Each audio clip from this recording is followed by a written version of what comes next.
అందరికీ నమస్కారం అండి. దాసభాషితం ప్రతి నెలా నిర్వహించే ప్రసంగాలు కార్యక్రమానికి స్వాగతం. వైశాఖ పౌర్ణమి అన్నమయ్య జయంతిని పురస్కరించుకుని ఈ నెల అన్నమయ్యపై ప్రసంగం నిర్వహించుకుంటున్నాం. 25 ఏళ్ల నుండి అన్నమయ్య పదసుధ అనే విలక్షణమైన సంగీత కచేరీని నిర్వహిస్తూ, ఆ కార్యక్రమంలో వ్యాఖ్యాతగా అన్నమయ్య పాటల్లోని మాధుర్యాన్ని అందరికీ వివరిస్తున్న తమ్మా సత్యనారాయణ మాస్టర్ గారే ఈ కార్యక్రమానికి సరైన వక్త అని నా ఉద్దేశం. ఉభయ గోదావరి జిల్లాల్లో సంగీతం, ముఖ్యంగా అన్నమయ్య కీర్తనలను ఇష్టపడే వారికి సత్యనారాయణ మాస్టర్ గారు చిరపరిచితులే. మాస్టర్ గారి స్వగ్రామం అత్తిలి మండలం తిరుపతిపురం. వారు ప్రభుత్వ పాఠశాలలో చిత్రకళ ఉపాధ్యాయులుగా పనిచేసి ఉద్యోగ విరమణ చేశారు. ప్రముఖ కార్టూనిస్ట్, మన ప్రసంగాల్లో కార్యక్రమాల్లో ఇదివరలో ప్రసంగించిన సరసి గారు వీరి శిష్యులే. మాస్టర్ గారు చిత్రకళ, అన్నమయ్య పదసుధల్లో మాత్రమే నిష్ణాతులు కాదు, వారు కవి, గాయకులు కూడా.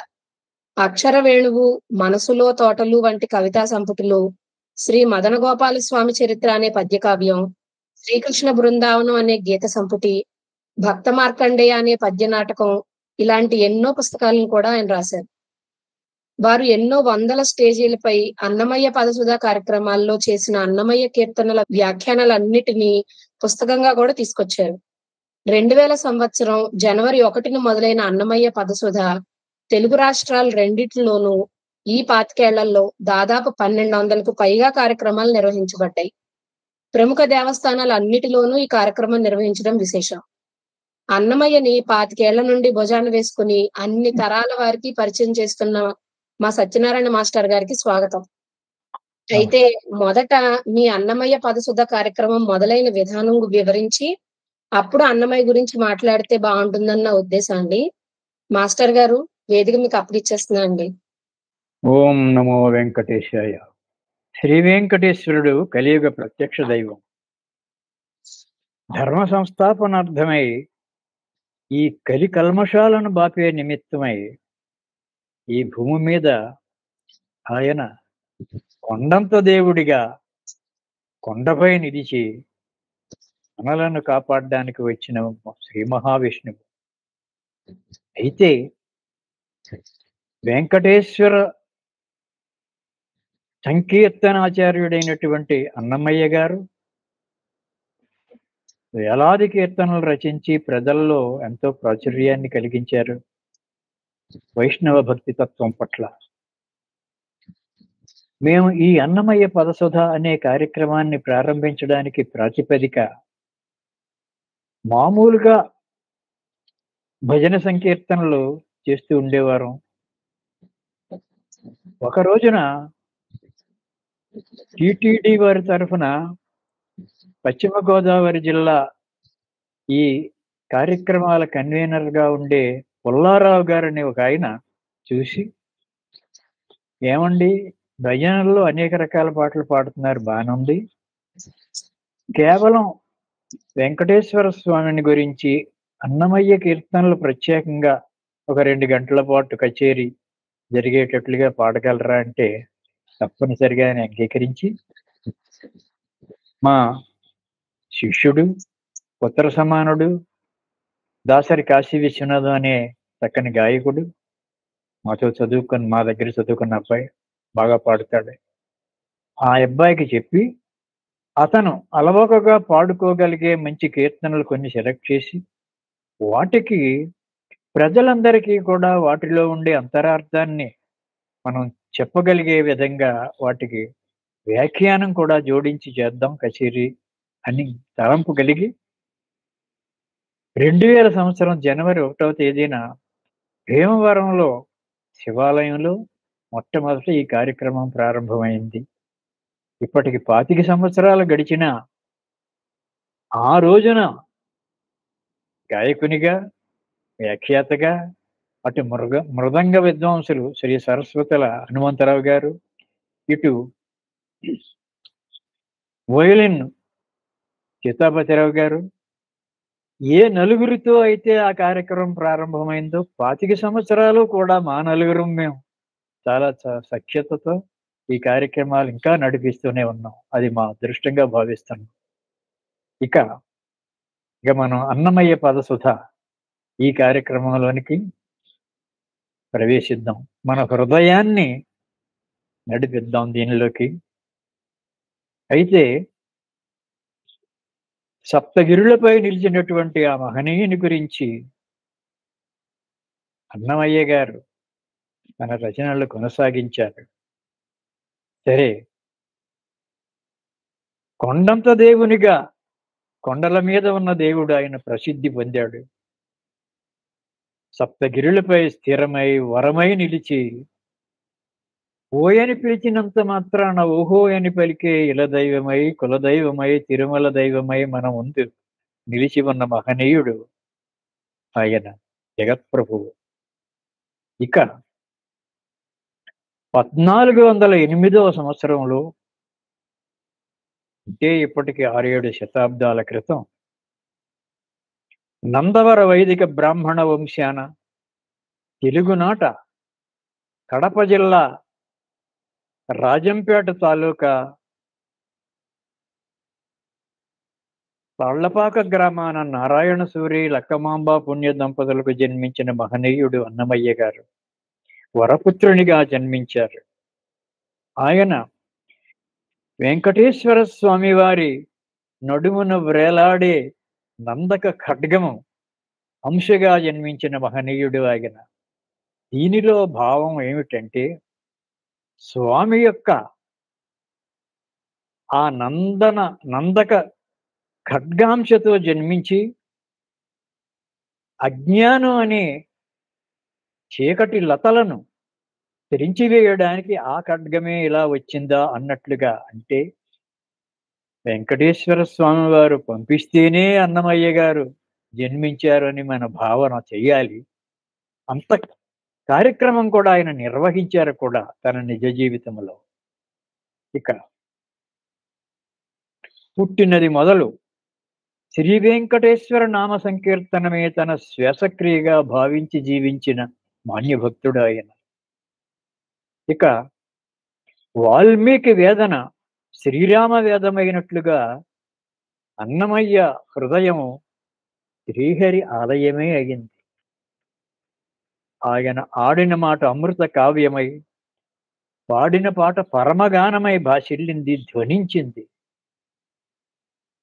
ఆనాటి తెలుగు నాట గల జనపదాలలో, అంటే మారుమూల పల్లెటూరి నిరక్షరాస్యులు శ్రామికులు నివసించే కుగ్రామాలలో పర్యటించి కనీస అక్షరజ్ఞానం కూడా లేని వారి యొక్క హృదయాలలో భక్తి భావన నింపాలి, వారిని చక్కని పౌరులుగా భక్తి హృదయులుగా తీర్చిదిద్దాలి అనే ఒక సత్సంకల్పంతో ఆయన తన ఇంట్లో కూర్చుని పాటలు రాసి పాడుకోవడమే కాదు, గ్రామాన తిరిగి అందరికీ వినిపించాలి అనే భావంతో, అయితే ప్రజల భాషలో, వారి వాడుక భాషలో, వారు అలవోకగా తమలో తాము తెలిసి తెలియని ఆ బాణీలలో పాడుకునే ఆ బాణీలలోనే తన వాణిని కలిపి వారిలో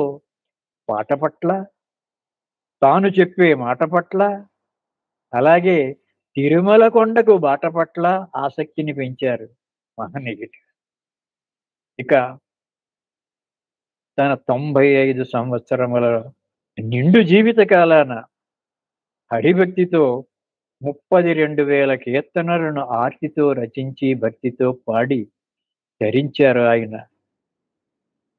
స్వామి సామగాన ప్రియుడు, సామవేదం సంగీతపరం అని మనకు తెలుసు. అటువంటి సామగాన ప్రియుడైన స్వామికి తన సౌమ్య గానాన్ని నివేదనగా సమర్పించారు అన్నమయ్య గారు. ఆయన కీర్తనలకు పదములు అని పేరు. అన్నమయ్య పదం అంటాం. అంటే పదము అంటే మాట అని, పాట అని, పాదమని, ప్రదేశమని, మార్గమని మరిన్ని అర్థాలు ఉన్నాయి. ఇక కృతులు, కీర్తనలు, స్తోత్రాలు, భజనలు అనేవి ఛందోబద్ధమైనటువంటి గానానుసంధానమైన భక్తి రచన ప్రక్రియలు. వాటిలో పదరచన కూడా ఒకటి. నవవిధ భక్తి మార్గాలలోని ద్వితీయ మార్గమైన సంకీర్తన మార్గాన్ని తన అద్వితీయ మార్గంగా ఎన్నుకున్నారు ఆయన. ఎందుకంటే music is the nearest way to reach God అని ఒక సామెత ఉంది.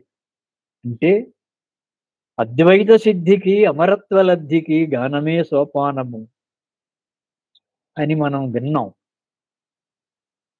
ఆ లక్ష్యంతోనే ఆయన తన యొక్క మార్గాన్ని సంకీర్తన మార్గంగా ఎన్నుకుని పాటకు సాక్షిగా నిలిచారు ఆయన. తెలుగుకు భక్తి అనే సుగంధాన్ని అరది అసలు తెలుగు పాటకే ఆయన ఒక మార్గాన్ని చూపారు మహనీయులు. పదము పదములోనూ కూడా శ్రీ వెంకటేశ్వర నామ పదముద్రను నిలిపి కొనసాగిన అతని రచన తెలుగు భాషకు భక్తి వెలుగులు అద్దింది. ఇక ఎన్ని విభాగాలుగా ఆయన రచనలు కొనసాగినాయి అంటే అనంతం, చాలా చెప్పలేనన్ని. భక్తి, జ్ఞానము, వైరాగ్యము, పరతత్వము, శరణాగతి, భగవత్ విభూతి, శృంగారము, సామాజిక సంస్కరణ, మానవ జీవన విశ్లేషణలు, ఇలా అనేక అనేక అంశాలను తన పదాలలో వినిపించారు అన్నమయ్య గారు. అయితే పదము అన్నమయ్యకు ప్రాణప్రదము. పదము అంటే తను పాడే పదమే పదమని కాదు ఆయన మనస్సు. పదము అంటే స్వామివారి పదమే, అది ఆయన లక్ష్యం. ఇక జానపదానికి జన్మనిచ్చినది అన్నమయ్య పదం. భక్తి జ్ఞాన పదానికి తన జన్మనే ఇచ్చినది అన్నమయ్య గారి పదము. అది స్వరమైంది, వరమైంది, పరమపదానికి సోపానకరమైంది. అచ్చ తెలుగు వేదనాదాలు అన్నమయ్య గారి పదాలు. అంటే వేదాలలో ఉండే అద్భుతావహమైనటువంటి మానవుల యొక్క పరిజ్ఞానానికి అతీతమైనటువంటి ఆ జ్ఞాన సంపదను తన కీర్తనలలో చిన్న చిన్న పదాలలో, స్వల్పాక్షరాలలో నిక్షిప్తం చేసి అది కూడా పాడుకోవడానికి వీలుగా మనకు అందించారు ఆయన. ఒక్క మాట, మనిషి మాట వంటివాడు, కానీ పాట పక్షి లాంటిది. ఎందుకంటే మనిషి మాట ధ్వని ప్రధానం, దానిలో నిజం ఉండాలి, వినేవారికి చెప్పేవారి పట్ల నమ్మకం ఉండాలి. ఇన్ని ఉంటే గాని ఆ మాటకు విలువ ఉండదు. కానీ పాట పక్షి లాంటిది, అది ఆకాశంలో ఎగురుతుంది. భక్తి అనే ఆ రెండు రెక్కలతో ఎగిరి కొండలు దాటి స్వామివారిని చేరగలదు. మనం ఇక్కడ కూర్చుని వెంకటేశ్వర అంటే అది మాటే అవుతుంది, కానీ పాట అయితే స్వామివారి పాదాలను స్పృశిస్తుంది పక్షిలా ఎగురుకుంటూ. ఆ శక్తి పాటకు ఉన్నది, గాలిలో వ్యాపిస్తుంది. అందుకే పాటకు స్పందించినంతగా మాటకు స్పందించలేరు మానవులు. పాటలో శృతి ఉంటుంది, లయ ఉంటుంది, స్వరం ఉంటుంది, పదాలు ఉంటాయి, వాటికి అర్థాలు కూడా ఉంటాయి. ఇన్ని లక్షణాలు ఒకేసారి మనిషికి అందింపజేసేది పాట కనుక దానినే ఎన్నుకున్నారు ఆయన. అద్భుతమైన బాటలో పయనించారు మహానుభావులు. ఇక అందుకే సొకవి జీవించు ప్రజల నాలుకల యందు అన్నారు జాషువా గారు. ఎప్పుడో 700 సంవత్సరాల క్రితం ఆయన రచించి పాడిన పాట ఇవాళ కూడా ఆయన మన కోసమే రాశారా అని మనం ఆనందిస్తూ పాడుకుంటున్నాం. అంటే ప్రజల నాలుకల యందు సుఖవి జీవించు, రాజు జీవించు రాతి విగ్రహముల యందు. అవి పలకవు, జీవము లేవు, కానీ ప్రజల నాలుకలు నిరంతరము పలుకుతూనే ఉంటాయి ధ్వని ప్రధానంగా. ధ్వని ఒక చోట ఉండదు, ప్రవహిస్తుంది. గాలిలో ఎక్కడెక్కడికో ప్రయాణం చేస్తుంది. అందుకే ప్రజల నాలుకల యందు సుఖవి జీవిస్తాడని చెప్పారు ఆయన. అయితే పద కవితా పితామహుడని, పంచమాగమ సార్వభౌముడని, హరికీర్తనాచార్యుడని ఆయనకు బిరుదులు ఉన్నాయి. అన్నమయ్య గారి పదభక్తి, పదరక్తి, పదశక్తి కూడా భక్తి హృదయులను మధుర సుధాధారలతో వలలాడిస్తాయి. ఆ పదాలలోని పదాల వెంట మనం కూడా పదం కలిపి పయనిద్దాం.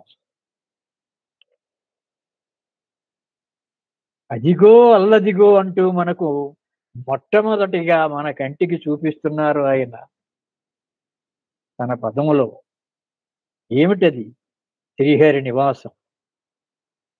అయితే అదిగో అల్లదిగో అంటే ఎక్కడో దూరంలో ఉన్నదని మనకు స్ఫురిస్తుంది. ఇక్కడ ఉండి తన మాటతోనే చెబుతున్నారు అంటే మనం ఈయన మాట వినం. ఇంకా అన్నమయ్య గారే పాడినా ఆయన మాట వినం. ఆయన మాటలలోని ఆ శబ్దాల ద్వారా మనం వెళతాం. అదిగో అల్లదిగో అంటే అది ఎక్కడో ఉంది, సమున్నతమైన స్థానంలో ఉన్నది. తిరుపతి వెంకట కవులు కూడా అదిగో ద్వారక అనిపించారు అర్జునుడి చేత అప్పుడు. అలా ప్రారంభమైంది ఆ దృశ్యాన్ని చూసే ప్రక్రియ. ఇక ఆ యొక్క ఆ శ్రీహరి నివాసాన్ని, ఆ చిరునామాను మనకు పరిచయం చేస్తున్నారు అన్నమయ్య. అది చిరునామా కాదు, గురునామా. ఏమంటే అది అఖిలోన్నతమైనది, ఎక్కడో ఉన్నత స్థానాల్లో ఉన్నది. బ్రహ్మాది సకల దేవతలకు కూడా అపురూప రూపమైనది, ముక్తి నిలయమైనది, బంగారు శిఖరాలతో ప్రకాశించే కైవల్య స్థానం అది. ఇక సకల సంపదల స్వరూపం అంటూ మనకు ఆ పవిత్ర క్షేత్రాన్ని ఒక్కసారి తన పద చిత్రణతో చూపించారు. ఒక్కసారి విన్న శ్రోతకు తన చూపు 90 డిగ్రీల నుంచి అలా 180 డిగ్రీలకు పెరుగుతుంది. ఉన్నతంలో ఉన్నది కదా ఆయన చెప్పిన చిరునామా. అది ఆయన యొక్క లక్ష్యం కూడా అది. ఇక అక్కడకు వెళ్ళి మనం చూసేది ఏమిటండి అని మనం ప్రశ్నించుకుంటే, వెంకటాద్రి సమస్థానం బ్రహ్మాండే నాస్తి కించన, వెంకటేశ సమోదేవో నభూతో నభవిష్యతి. అంత క్రితం లేనిది, ఇక పైన ఉండనిది, ప్రస్తుతం వర్తమానంలో మనకు కనిపించేది ఆ తిరుమల కొండ, ఆ వెంకటాచలం. దాన్ని మించినటువంటి స్థానం లేనే లేదు. వెంకటేశ్వరుడు అసమాన దైవం, ఎవరి వల్ల కాదు. ఎవరినో చూపించి ఈయన వెంకటేశ్వర స్వామిలా ఉన్నాడు అనడానికి వీల్లేదు. అనుపమానము అంటే ఉపమించడానికి వీల్లేనిది. అది ఆ మహనీయుని యొక్క దివ్య ప్రతిభ, ప్రభ చూపిస్తున్నాడు. సరే, వైకుంఠమే వెంకటాద్రిగా మన కన్నుల ముందు నిలిచినది. శ్రీ వెంకటేశ్వరుని మహిమలు శక్తులు కట్టి ఘనీభవించి తిరుమల కొండగా రూపొందినవి. ఏమిటండి ఆ రాళ్లగుట్టను చూపించి, కొండను చూపించి వైకుంఠం అంటారేమిటి అని సామాన్యుల ప్రశ్న అన్నమయ్య గారికి. చెబుతున్నారు ఇప్పుడు. వైకుంఠమే వచ్చి ఇక్కడ నిలిచింది అంటే ఆ వైకుంఠ చిహ్నాలు ఇక్కడ చూపించగలగాలి ఆయన తీసుకొచ్చి. అదే చూపిస్తున్నారు అన్నమయ్య గారు పద చిత్రణ. వేదాలే శిరలుగా భాషించే ఆ కొండ, వైకుంఠంలో ఉండే వస్తువులు అన్నీ కూడా ఇక్కడ మరొక రూపంలో కనిపిస్తున్నాయి, నిరూపిస్తున్నారు ఆయన. వేదములే శిరలుగా భాషించే ఆ కొండ, పుణ్యధారలే క్షీరసాగర రూపాలుగా శిలయేరులై ప్రవహిస్తున్నాయి ఆ కొండ నుండి. బ్రహ్మాది లోకాల కన్నా సమున్నతమైన కొండ, దేవతలే మృగ సందోహాలుగా ఆ కొండ చర్యలలో తిరుగుతూ ఉంటారు. సప్త సాగరాలే కొండ నిలువునా ప్రవహించే జలపాతాలు చూడండి. తపోధనులైన మునివర్యులు ఓడల జడధారులైన మహావృక్షాలుగా కనిపిస్తున్నారు చూడండి. ఓడలు దిగిన ఆ మహావృక్షాలన్నీ కూడా ఆ మహర్షుల జడలట. ఎంత బాగా చెప్పారో చూడండి. ఇక వరములు రాశిగా పేర్చుకున్న కొండ, ఆ కొండ సిరికి శ్రీహరికి సింగారపు శోభనపు పూలదండ.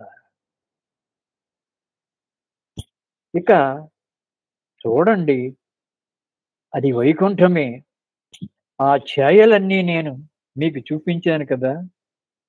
ఇంకా నమ్మకం లేదా? సరే, వినండి. ఇంకా ఉంది చెప్పడానికి అంతులేనంత చెబుతున్నారు. భక్త సంరక్షణయే భగవంతుని నిత్య కృషి. భగవంతుడు అంటే దేవాలయంలో అలా నిలబడమే, మనం వేసిన పూలదండలు తీసుకోవడమే, నైవేద్యాలు స్వీకరించడమే, నమస్కారాలు స్వీకరించడమే, అభయహస్తము లేదా వరదహస్తము చూపించడమే, అంతే పని. మనం అనుకునేది అది కాని కాదు. భగవంతుని యొక్క కృషి ఏమిటి అంటే భక్తులను సంరక్షించడం మాత్రమే, ధర్మాన్ని కాపాడడం మాత్రమే అతని నిత్య కృషి. కృషి అంటే వ్యవసాయం. ఆయన కూడా వ్యవసాయం చేస్తున్నాడు ఈ భక్త సంరక్షణ అనేది. దీనికి ఎన్నెన్నో బీళ్లు దున్నాలి, ప్రవహింపజేయాలి, ధారలను పండించాలి. ఆయన ఎంత కృషి చేస్తున్నాడో ఒక రైతులాగా ఆలోచించాలి. ఇక ఆయన సాక్షాత్తు వైకుంఠం నుంచి దిగి వచ్చి భూలోకానికి వచ్చి 7 కొండలపై నివసిస్తూ తన భక్తులతో మమేకమై వారికి ఆయా భక్తుల యొక్క స్థాయిని బట్టి, అవసరాలను బట్టి కొండలంత వరాలను ప్రసాదిస్తూ అండగా నిలుస్తున్నారు. ఎందుకంటే భక్తులను కాపాడుకోవాలి. భక్తులే కాదు, సకల ప్రాణులు కూడా, సృష్టిలోని సకల జీవరాశి కూడా, చలములు అచలములు కూడా ఆయన సృష్టి, ఆయన బిడ్డలే. ఆయన బిడ్డలను ఆయన కాపాడుకునే బాధ్యత ఆయనకి ఉన్నది. ఇక చెబుతున్నారు, భక్తులను కొండలంత వరాలు ఇచ్చారంటున్నారు కదా. ఎవరా భక్తులు? నిజమేనా? అవును. వారితో మమేకమై వారి ప్రక్కన స్నేహితునిగా, గురువుగా, యజమానిగా, తోటి బాలునిగా, అసామాన్యుడు, అమ్మో ఎవరో ఈయన అంటే మనుషుల దగ్గరకు వెళ్ళరు. కానీ మనుషులలో మనుషునిగా, చేరువుగా ఉండి చేసిన పనులు చెబుతున్నారు ఇక్కడ. ఎందుకంటే భక్తులకు సాక్షాత్తు వైకుంఠమే నేలకు దిగి వచ్చింది తిరుమల కొండగా అని రుజువు చేయడానికి ఈయన ఎంత కష్టపడి చెబుతున్నారో చూడండి. 2వ తరగతి అబ్బాయికి కాకి కడవాన్ని కథ చెప్పినంతగా సులభంగా చెప్తున్నారు ఇక్కడ చూడండి. కుమ్మరదాసుడైన కురువరత్తి నంబికి, తొండమాన్ చక్రవర్తికి, అనంతాళ్ళు వారికి, తిరుమల నంబికి, తిరుకచ్చి నంబికి వారి వారి భక్తి విశేషాల స్థాయికి తగిన వరాలనిచ్చి భక్త వాత్సల్యాన్ని నిరూపించుకున్నారు ఆయన.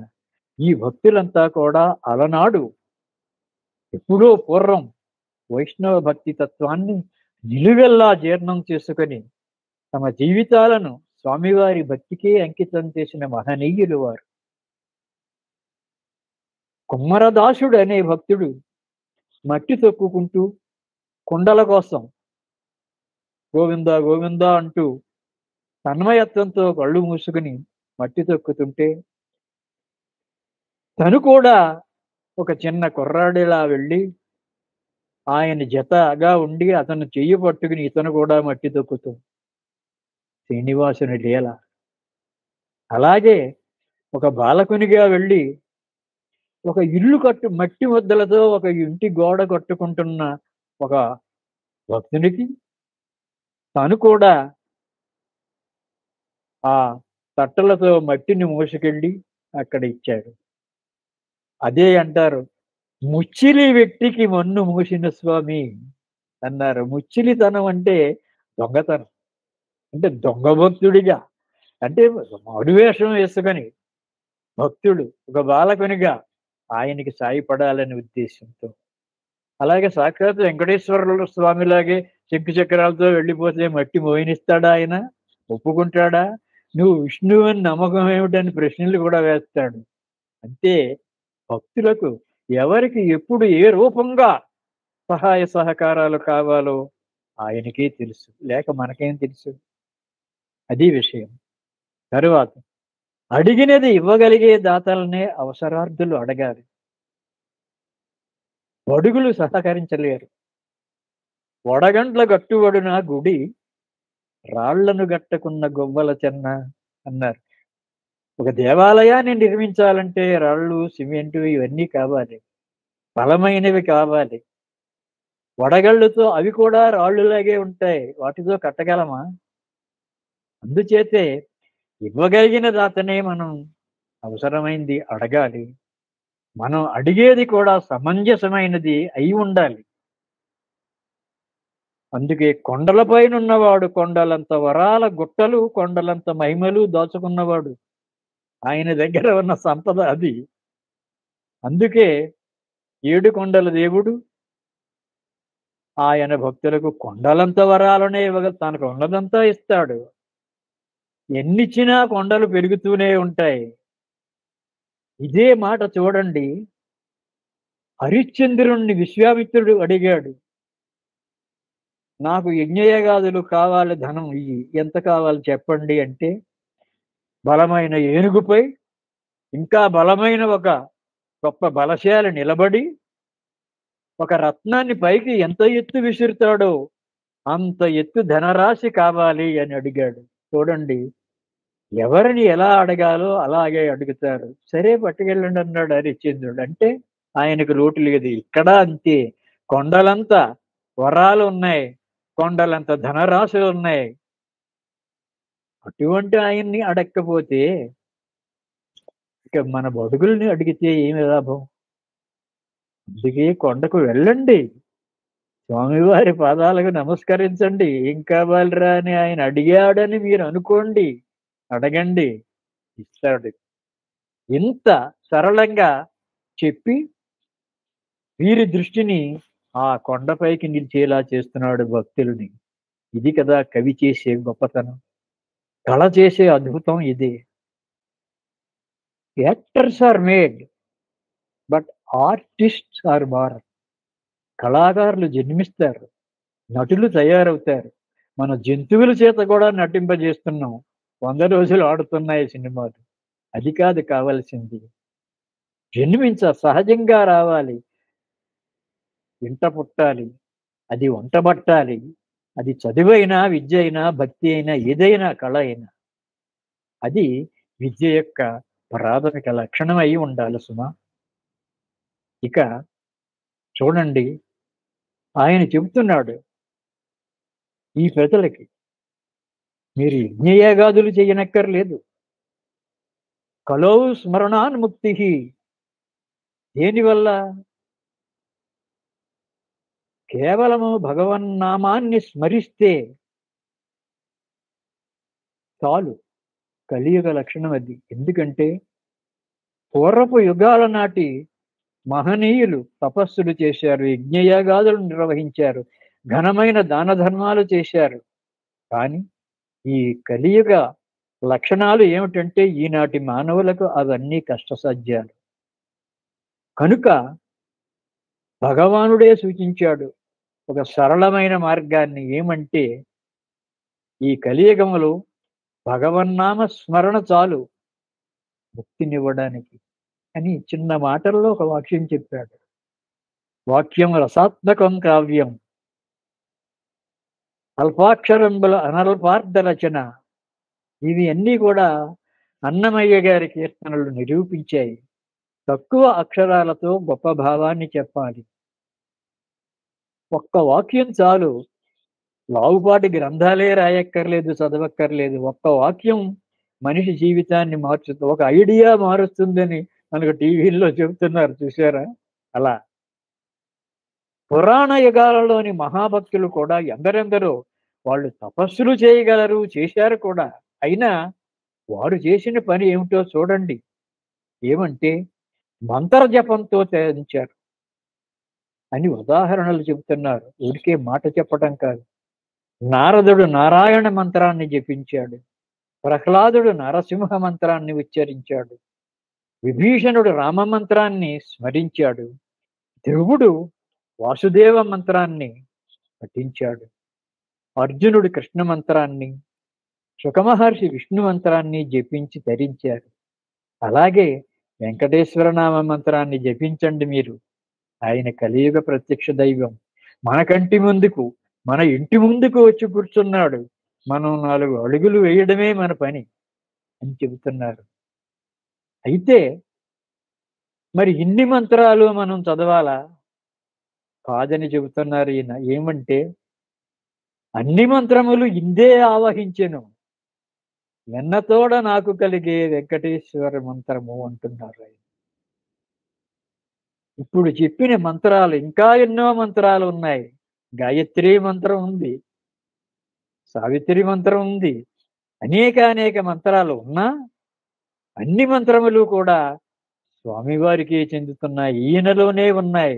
నదీనాం సాగరో గతి అన్నట్లుగా అన్ని నదులు సముద్రుని వైపే ప్రయాణం చేస్తాయి, ఆయనకే చెందుతాయి. సహస్రనామాలు కాదు, లక్షలాది నామాలు ఉన్నా అవన్నీ కేశవునికే చెందుతాయి అని మనం విన్నాం కదా. అలాగే చూడండి, తమ గురువులైనటువంటి శ్రీ రామానుజుల వారి ఆయన చెప్పినటువంటి సందేశం ప్రకారం వారిచ్చిన ఆశీస్సుల మూలంగా వెన్నెల వంటి వెంకటేశ్వర మంత్రము తనకు వెన్నతో పెట్టిన విద్యగా అలవడింది అని అన్నమయ్య గారు చెబుతున్నారు. నిన్నో ఈరోజు శంకర, అలాగే ఈ రామానుజ ఇద్దరి యొక్క జయంతి జరిగింది ఒకేసారి. అలా అదృష్టం. ఇక అన్ని మంత్రములు ఇందే ఆవహించెను, వెన్నతో నాకు కలిగే వెంకటేశు మంత్రము అంటూ ఆయన చెబుతున్నారు.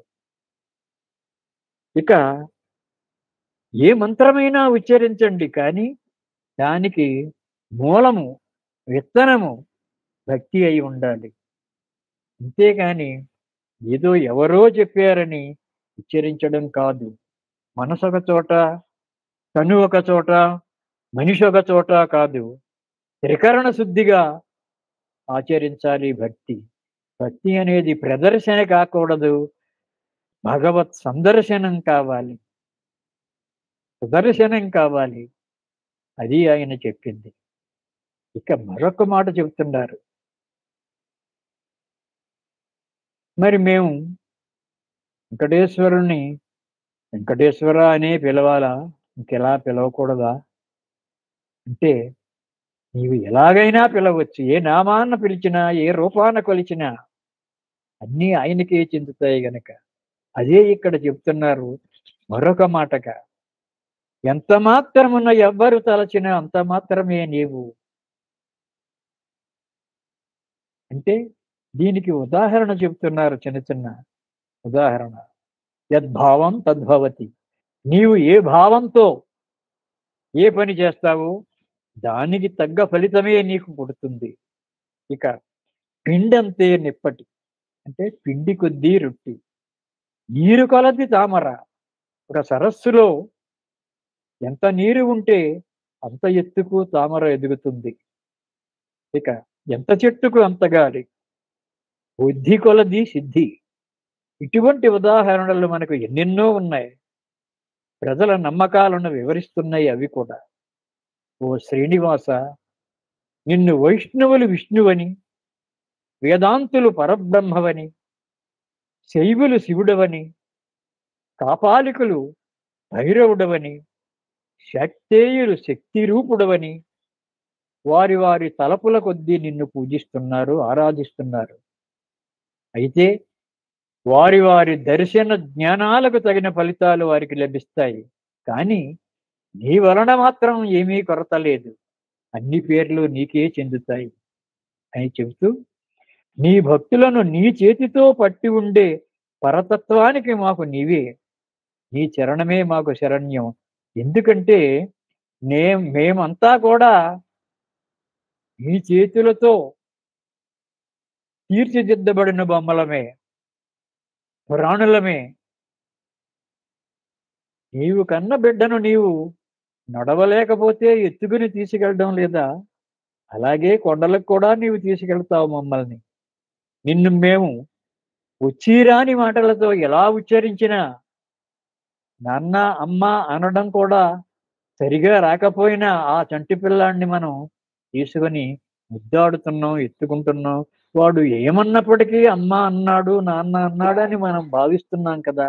అలాగే ఏ పేరున పిలిచినా భగవానుడవు నువ్వు, మాకు బిడ్డలాగే చూస్తాం. ఇక శ్రీహరి యొక్క ఔన్నత్యాన్ని వర్ణించే వేళలలో అన్నమయ్య గారు కవి నిరంకుశుడు కదా. ఆయన పట్టబుగ్గాలు ఉండవు స్వామిని వర్ణించడానికి. ఉత్సాహానికి అవధులు లేవు. ఒక సందర్భంలో అంటున్నారు, స్వామిని నవరత్నహారంగా తీర్చిదిద్ది చూపిస్తున్నారు మనకు. ఏమంటే, ముద్దుగారే యశోద ముంగిటి ముత్యము నీవు అంటూ. అంటే పగడం, అలాగే గోమేధికం, వైఢూర్యం, వజ్రాలు ఇవన్నీ కూడా నవరత్నాలు. అవన్నీ స్వామిలో ఉన్నాయి, కనిపిస్తున్నాయి మనకు. ఆ సందర్భాలను మనం గ్రహించగలిగితే స్వామి యొక్క నవరత్న వైభవం మనకు కనిపిస్తుందంటూ తన యొక్క పద కవితతో స్వామివారి వజ్ర రూపాన్ని చూపిస్తున్నారు అన్నమయ్య గారు మనకి. చూడండి, యశోద ముంగిట ఒక ముగ్గు పెట్టుకున్నది ఆ తల్లి. చుక్కలు ఉన్నాయి, అవి ముత్యాలు. ముత్యాల ముగ్గు వేసింది అక్కడ. అయితే ఆ బాలకృష్ణుడు పాకుతూ వచ్చాడు. అతనికేమి, ఆ చుక్కల్లో ఒక చుక్కగా, ముత్యాల్లో ఒక ముత్యంగా కూర్చోలేదు, దొర్లాడు ఆ ముగ్గులో. అమ్మబెట్టిన ముత్యాలన్నీ తన వంట పట్టించుకున్నాడు. అది ముద్దుగారే యశోద ముంగిట ముత్యానివి నీవు. ముత్యం కూడా నవరత్నాలలో ఒకటి. ఇక గోకులంలోని గొల్లవనితల చేతులలో ప్రకాశించే మాణిక్యానివి నీవు. కంసుని పాలిటి వజ్రానివి.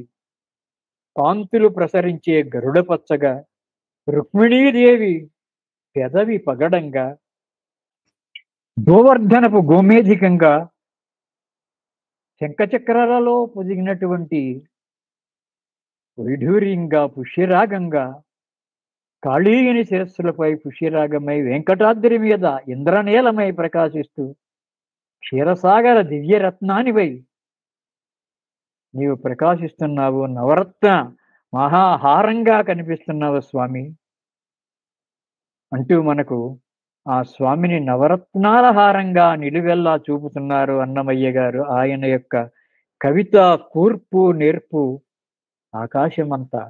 మహాకవి, ఆయనకు తిరుగులేని కవిత రచన ఆయనది. సరే, ఇంతవరకు మనకు స్వామివారిని మహావజ్ర వైభవునిగా చూపించారు, బాగానే ఉంది.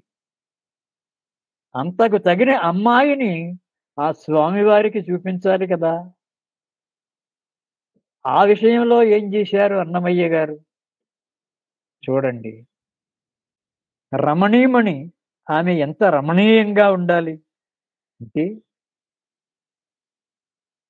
స్వామివారి దేవేరి అలమేలు మంగ.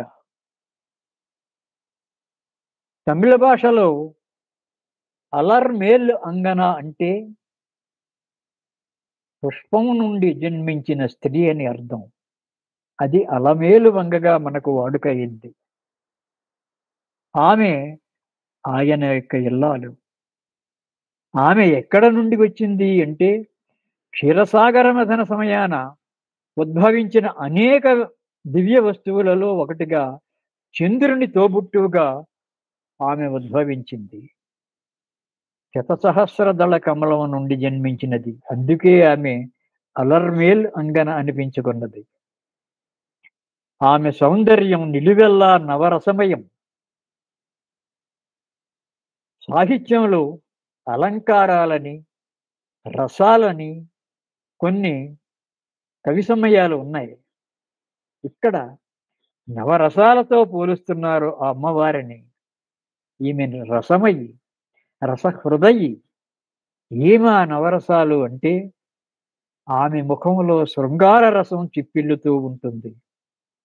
చేతి గోళ్లలో వీరరసం అంటే ఎర్రని రంగులో ఉన్నాయి. ఎవరైనా చూస్తే వీరత్వం స్ఫురిస్తుంది. ఆమె పెదవులపై కరుణ రసం, వక్షస్థలాన అద్భుత రసం, నవ్వులలో హాస్యరసం, సన్నని నడుమున భయరసం.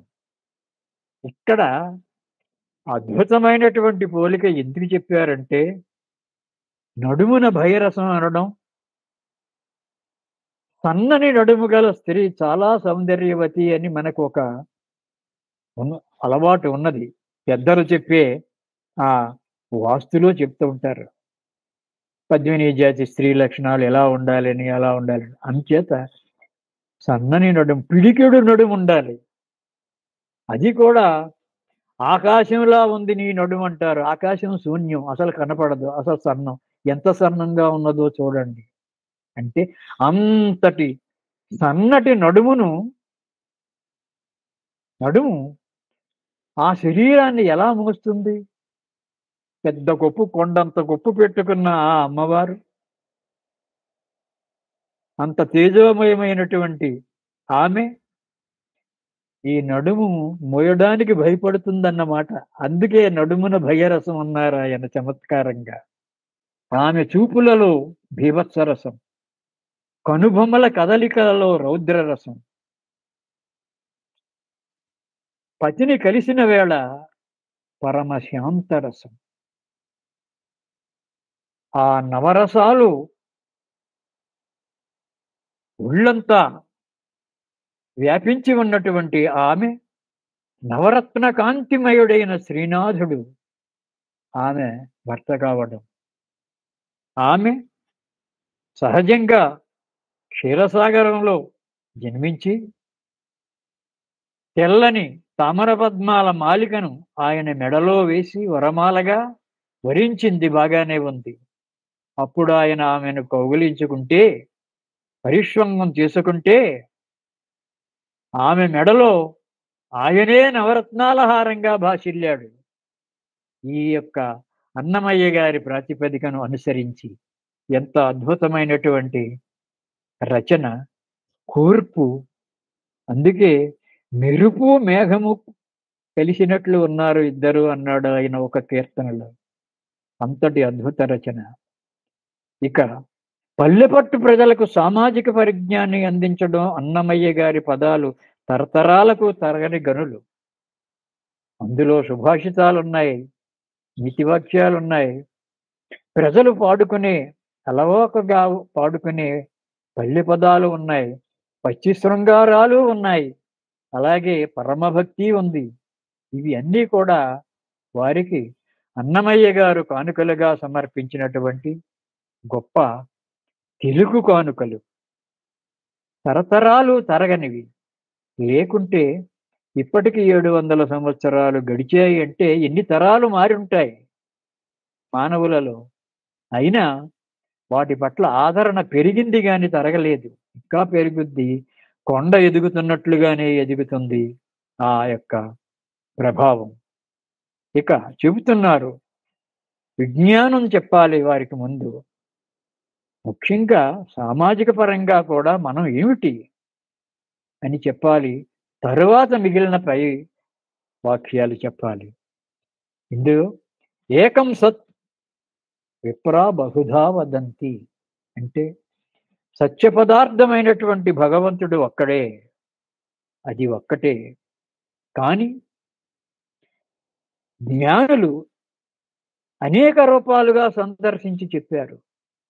వారు చూచిన రూపాన్ని భగవంతుడు అంటే ఇలా ఉన్నాడు, ఇలా ఉన్నాడు, ఇలా అనేక రూపాలు మనకు చెప్పారు.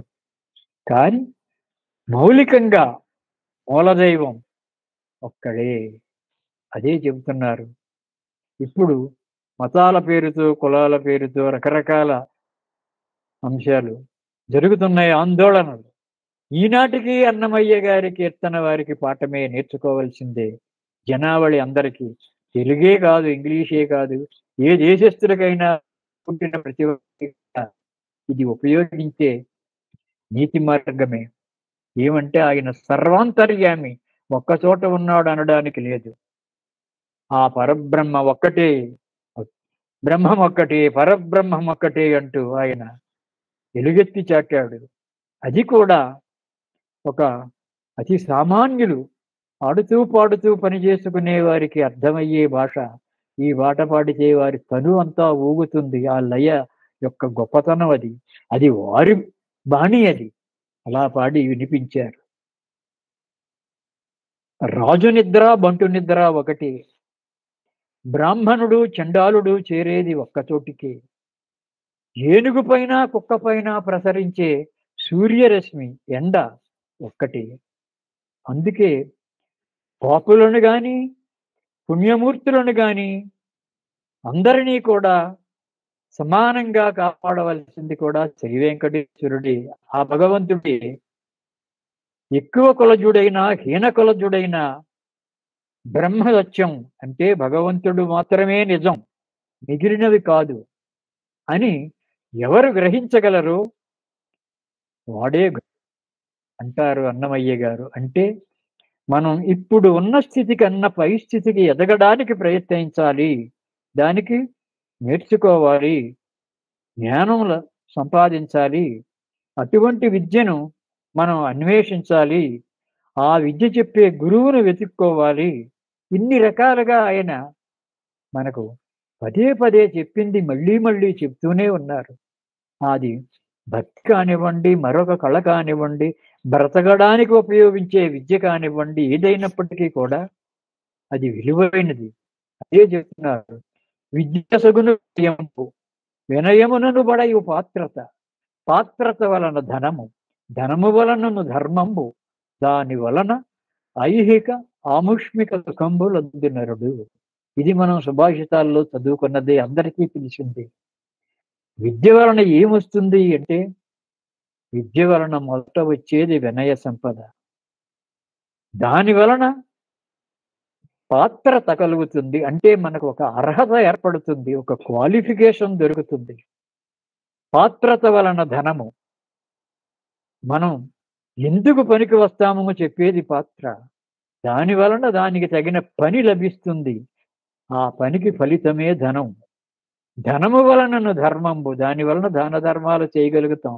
ధర్మం అంటే పంచిపెట్టడమే కాదు, భగవత్ కార్యక్రమాలు నిర్వహించినా అది ధర్మమే, భక్తి ధర్మం అది. అటువంటి కార్యక్రమాలు చేస్తే మనకు ధర్మం లభిస్తుంది. దాని వలన ఐహిక ఆముష్మిక సుఖంబులందు, ఇహలోక సౌఖ్యాలు పొందవచ్చు ధనం వల్ల, పరలోక సౌఖ్యాలకు కూడా మనకు లభిస్తుంది, అది పరధనము. అందుకే పరధనమునకు ఆశించకు మనస, పరధనమునకు ఆశించుము మనస. రెండు వాక్యాలు ఒకటే, కానీ విరుద్ధమైన అర్థాలలో ప్రయోగించారు. ఏమంటే, పరధనానికి ఆశించకు అంటే ఇతరుల ధనానికి ఆశించకు, పరధనమునకై ఆశించు. పరము అంటే కైవల్య సిద్ధి, మోక్షస్థానం, మోక్షం లభించే మోక్షధనం కోసం నీవు ఆశించు, ప్రయత్నించు. అది పెద్దలు చెప్పిన మహత్తరమైనటువంటి వాక్యము. ఇక చూడండి, అంటే సామాన్యులకు అర్థమయ్యే పరిభాషలో చెప్పే కొన్ని ఉదాహరణలు ఎన్నెన్నో తీసుకుని చెప్తున్నారు పూర్వపు కాలం నుంచి కూడా. పత్రం పుష్పం ఫలం తోయం, ఈ నాలుగింటిలోనూ కూడా భగవంతుణ్ణి పూజిస్తే మనకు లభించే పుణ్యం ఎటువంటిదో చెప్పారు. ఇది సాక్షాత్తు భగవంతుడే భగవద్గీతలోనే చెప్పిన మాట. ఏమంటే, పత్రం ఫలం పుష్పంతో, వీటిలో ఏ ఒక్కటైనా, ఎవరైనా, ఏ జాతి వారైనా, ఏ దేశం వారైనా, భక్తులైనా, అలాగే మానవులే కాదు పశుపక్ష్యాదులైనా ప్రేమతో భక్తితో సమర్పిస్తే నేను ప్రీతితో స్వీకరిస్తాను అన్నారు భగవంతుడు. అది స్వామి వాక్కు. ఈ ఒక్క మాటకే ఆచరణ రూపం ఇచ్చి తరించిన వారు ఎందరెందరో ఉన్నారు. అందుకే అంటారు, వేల తక్కువ ఫలం అధికము. మనం చేసేది మనసారా చెయ్యాలి అని చెబుతాం. ఇక ఒక చక్కని ఉదంతం మనం గుర్తు చేసుకుందాం. అన్నమయ్య గారి జీవితంలో నిజంగా జరిగిన ఒక సంఘటన ఏమంటే, ఆయన భక్తి ప్రచార కార్యక్రమాలలో మారుమూల గ్రామాలకు తిరుగుతూ తన శిష్యులతో కొన్ని రోజులు ఒక్కొక్కప్పుడు అక్కడ రాత్రులు ఒక దేవాలయంలో గడుపుతూ ప్రచారం కొనసాగించిన ఆ రోజుల్లో ఒక గ్రామంలో ఒక రామాలయ ప్రాంగణంలో ఆ రాత్రి బస చేశారు. విశ్రాంతి తీసుకున్నారు. తెలతెలవారుతుండగా నిద్రలేచిన అన్నమయ్య గారు తాను నిరంతరము మోసుకొని దాచుకొని పోయే ఒక చిన్ని వెంకటేశ్వర స్వామి వారి పూజా ప్రతిమ సంచిలో నుండి తీసి ముందు దాన్ని చూడాలి, ఆయన అలవాటది. కానీ ఆ ప్రతిమ కనిపించలేదు. దైవవశాత్తు ఆయన ఆందోళన చెందారు. అక్కడ ఉన్న వారిని అందరినీ అడిగారు, కానీ కనిపించలేదు. ఆయన హృదయం ఎంతో ఆందోళన భరితమైంది. అయితే అందరినీ అడిగిన నిశ్శబ్దమే జవాబుగా వచ్చింది. ఆయన చేసిన పని ఏమిటంటే, అలనాటి పౌరాణిక మహాభక్తులందరినీ పేరు పేరున తలుచుకుంటూ అడుగుతున్నాడు, ఓ గరుత్మంతా, నాగపాశాలను తురించి నారాయణుని యొక్క ఆశీర్వాదాలు పొందావు, నీవు గొప్పవాడివి. అలాగే ఎందెందు వెదకి చూచిన అందందే గలడు భగవంతుడు అని చెప్పి నీ సభా మంటప స్తంభంలోనే నరసింహునిగా చూపగలిగావు ప్రహ్లాద. నీవైనా చూపించలేవా నా స్వామి యొక్క ప్రతిమను? అలాగే విశ్వరూపుడైన శ్రీకృష్ణ పరమాత్మను నీ రథంపై కూర్చుండబెట్టుకున్నావు అర్జున. నీకు తెలుస్తుందేమో చెప్పు, నా స్వామి ఎక్కడున్నాడు? అలాగే స్వామివారికి నిరంతరము పట్టుపానుపై ఉండే ఓ ఆదిశేష, నీకు 10,000 శిరస్సులున్నాయి, 20,000 కన్నులున్నాయి, వెదికి పెట్టు నా స్వామిని నాకు అంటున్నాడు. ఎంత దయనీయంగా! మైరావణుని దండించి రాముణ్ణి తేగలిగావు ఆంజనేయ, అటువంటిది నా స్వామిని నాకు తేలేవా అని ప్రార్థించాడు. అయితే ఇక్కడ ఒక అద్భుతమైనటువంటి పని జరిగింది. ఏమంటే, విచిత్రంగా ఆ ఆలయ ప్రకారంపై నుండి ఒక వానరం వచ్చి ఆ విగ్రహాన్ని అన్నమయ్య గారి చేతిలో పెట్టి మళ్ళీ వెళ్ళిపోయింది. ఇది ఎవరు ఊహించని అద్భుతం. అంతా ఆశ్చర్యపోయారు. ఓహో, అన్నమయ్య గారికి ఆనందానికి అవధులు లేవు. ఆనంద బాష్పాలు రాల్స్తూ అలవోకగా ఆయన నోటి నుండి వచ్చింది స్వామి యొక్క ఆ దివ్య దర్శనమైన ఆనందంలో. చెక్కని మేఘవర్ణమున శ్రీకళలం ప్రభవించు మోమున మక్కువ గొల్పు హాసమున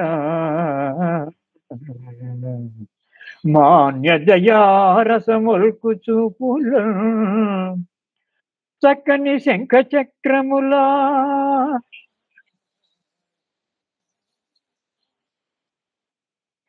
చయ్యన నాకయి వచ్చినావా నే మృక్కద నీదు పాదముల మోహన తేజవా దైవతోత్తమా. ఇలా అలవోకగా ఆశువుగా ఆయన స్వామిని స్తుతించారు. అంతేకాదు, నిన్ను చూడగలిగాను పురుషోత్తమ, నీవు మా కులదైవమై, మా పెద్దలు దాచిన పెన్నిధివై, దప్పిక తీర్చే కాలమేఘమై, దివి నుండి భువికి దిగి వచ్చిన పారిజాతమై వచ్చావా? మా కోరికలు ఈడేర్చే కామధేనువయ్యావు, చింతామణివై, సిద్ధమంత్రమై, దివ్యౌషధమై, ప్రాణబంధువై నాకు లభించావు స్వామి అని ఆ విగ్రహాన్ని తన గుండెలకు హత్తుకున్నాడు మహానుభావుడు. ఇక వెంకటేశ్వర నామ అమృతం యొక్క విశేషాన్ని ఒక్క మాటలో, చిన్న మాటలలో చెప్పారు. ఆ అన్నమయ్య గారు తాను రచించిన కీర్తనల్లో పాడుకుని మీరు వెంకటేశ్వర స్వామినే స్తుతించక్కరలేదు, ఎన్నో నామాలున్నాయి, ఏ నామాల వెన్నుడా అంటూ ఏ పేరున పిలిచినా అది స్వామికే చెందుతుంది. స్మరించండి, తరించండి. ఆ సంకీర్తన నామామృతంలో ఒక్క బిందువును మీరు చవి చూచినా జన్మ జన్మ చెరలు వీడిపోతాయి, 10,000 నరక కుపాలైనా వెడలిపోతాయి, దారిద్ర్య దోషాలు సమసిపోతాయి, కఠినమైన కాలుష్యమైన చీకట్లు తొలగిపోతాయి. అందుకే శ్రీహరి ఆయన కారుణ్యాన్ని మనకు ఇవ్వాలి అంటే కేవలము ఆయన నామాన్ని ఉచ్చరిస్తూ మన జీవితాన్ని గడపాలి అంటూ తదుపరి ఆయన ఏమంటున్నారు చూడండి. కలిగనిది నాకు కైవల్యము తొలుతనెవ్వరికి దొరకనిది. అంటే నిన్ను సంకీర్తనల రూపంలో పూజించే ధన్యత నాకు లభించింది. ఇంతకు ముందు ఎవరెవరూ కూడా ఇటువంటి ప్రయత్నం చేసిన వారు లేరు, వారికి లభించని అదృష్టం నాకు లభించింది అంటూ చెబుతున్నారు ఆయన. ఎవరంటే ఎందరెందరో సాహితీమూర్తులు అన్నమయ్య గారి కంటే ముందు ఎన్నో గ్రంథాలు, పురాణాలు, వేదాలు రచించారు, ప్రవచించారు. ఎందరో సంగీతవేత్తలు కూడా ఎన్నో పాటలు పాడుకున్నారు. కానీ నీ గురించి వేల కీర్తనలు రచించి తరించే అదృష్టం నాకే విడిచిపెట్టారు. ఇది నా అదృష్టం స్వామి. అందుకే ఎన్ని కొండలు దాటిన కారుణ్యం ప్రభువు నీకు నా పైన, కొండంత దయ అంటూ చివరిగా చెబుతున్నారు అన్నమయ్య గారు. ఆయన నా గాన నీవే, నా ప్రాణము నీవే, నా భావరాగాల జీవనాదము నీవే, నా గానము నీవే, నా ప్రాణము నీవే. అంటే నీవే నా ప్రాణానివి. ఆ ప్రాణం నాకు ఇచ్చింది గానం, అది కూడా నీవే. అందుకే నా గానాన్ని నా ప్రాణమైన నీకే నేను సమర్పిస్తున్నాను అంటూ దాచుకో నీ పాదాలకు తగనే చేసిన పూజలివి అంటూ తాను రాసిన 32,000 కీర్తనలను కూడా లిఖించినటువంటి ఆ పత్రాలను ఎవరో మహారాజు తాటాకు గ్రంథాల నుండి రాగిరేకులపై విస్తరించి విపులంగా లిఖింపబడినటువంటి 32,000 కీర్తనలను కూడా స్వామివారి పాదాల ముందు ఉంచాడు. దాచుకో నీ పాదాలకు తగనే చేసిన పూజలివి, ఇప్పుడు నా అదృష్టవశాత్తు చేశాను, నీ పదపుష్పాలకు నా పదపుష్పాలను సమర్పిస్తున్నాను స్వామి అన్నారు. అంటూ మరొక్క మాట చెప్పారు అన్నమయ్య స్వామికి. ఆయనకు మనవిగా వినయంగా చెప్పడమా, లేదు అంతర్లీనంగా ఒక హెచ్చరిక చేయడమా అన్నట్లుగా ఉంటుంది ఈ మాట. స్వామి, ఒక్క సంకీర్తనే చాలు, ఒద్దికయ్యి నన్ను రక్షించగలదు, నాకు మోక్షాన్ని ప్రసాదించగలదు, తక్కిన వాటిని నీ భాండారాన దాచి ఉంచుకో అన్నారు. అంటే నాకు మోక్షాన్ని కలిగించడానికి ఒక్క కీర్తన సరిపోతుంది స్వామి, మిగిలినవి దాచి ఉంచుకో అంటే అర్థం నేను కూడా వయసు మళ్ళింది, దగ్గర పడుతున్నాను, ఈ దేనికి దగ్గర, నీ పాదాలకు దగ్గరకు నీ రావడానికి నాకు సమయం అవుతున్నది, దాచుకో ఒక్క కీర్తన చాలు నాకు నీవు మోక్షాన్ని ఇవ్వడానికి. అంటే ఒక కీర్తన ఒక జన్మకు మోక్షం ఇస్తే అన్నమయ్య గారికి వెంకటేశ్వర స్వామి ఎన్ని జన్మలకు మోక్షాలు ఇవ్వాలి? 32,000 జన్మలకు ఇవ్వాలి. ఎందుకంటే 32,000 కీర్తనలు రచించాడు ఆయన. అంటే ఇంకా ఎన్ని జన్మలు ఎత్తాలి? 32,000 జన్మలు ఎత్తాలా అన్నమయ్య గారు?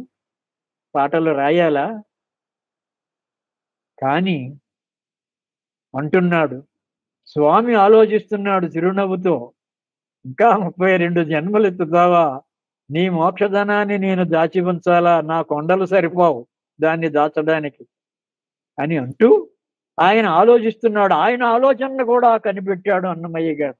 అంటున్నాడు, స్వామి నేను మళ్ళీ జన్మించను. నీ పాద స్పర్శ తగిలిన తర్వాత నాకు ఇంక జన్మ ఎక్కడుంది? నేను నీలో ఐక్యమైపోయాను, తాదాత్మ్యం చెందాను. ఇదే కదా అద్వైతం అంటే.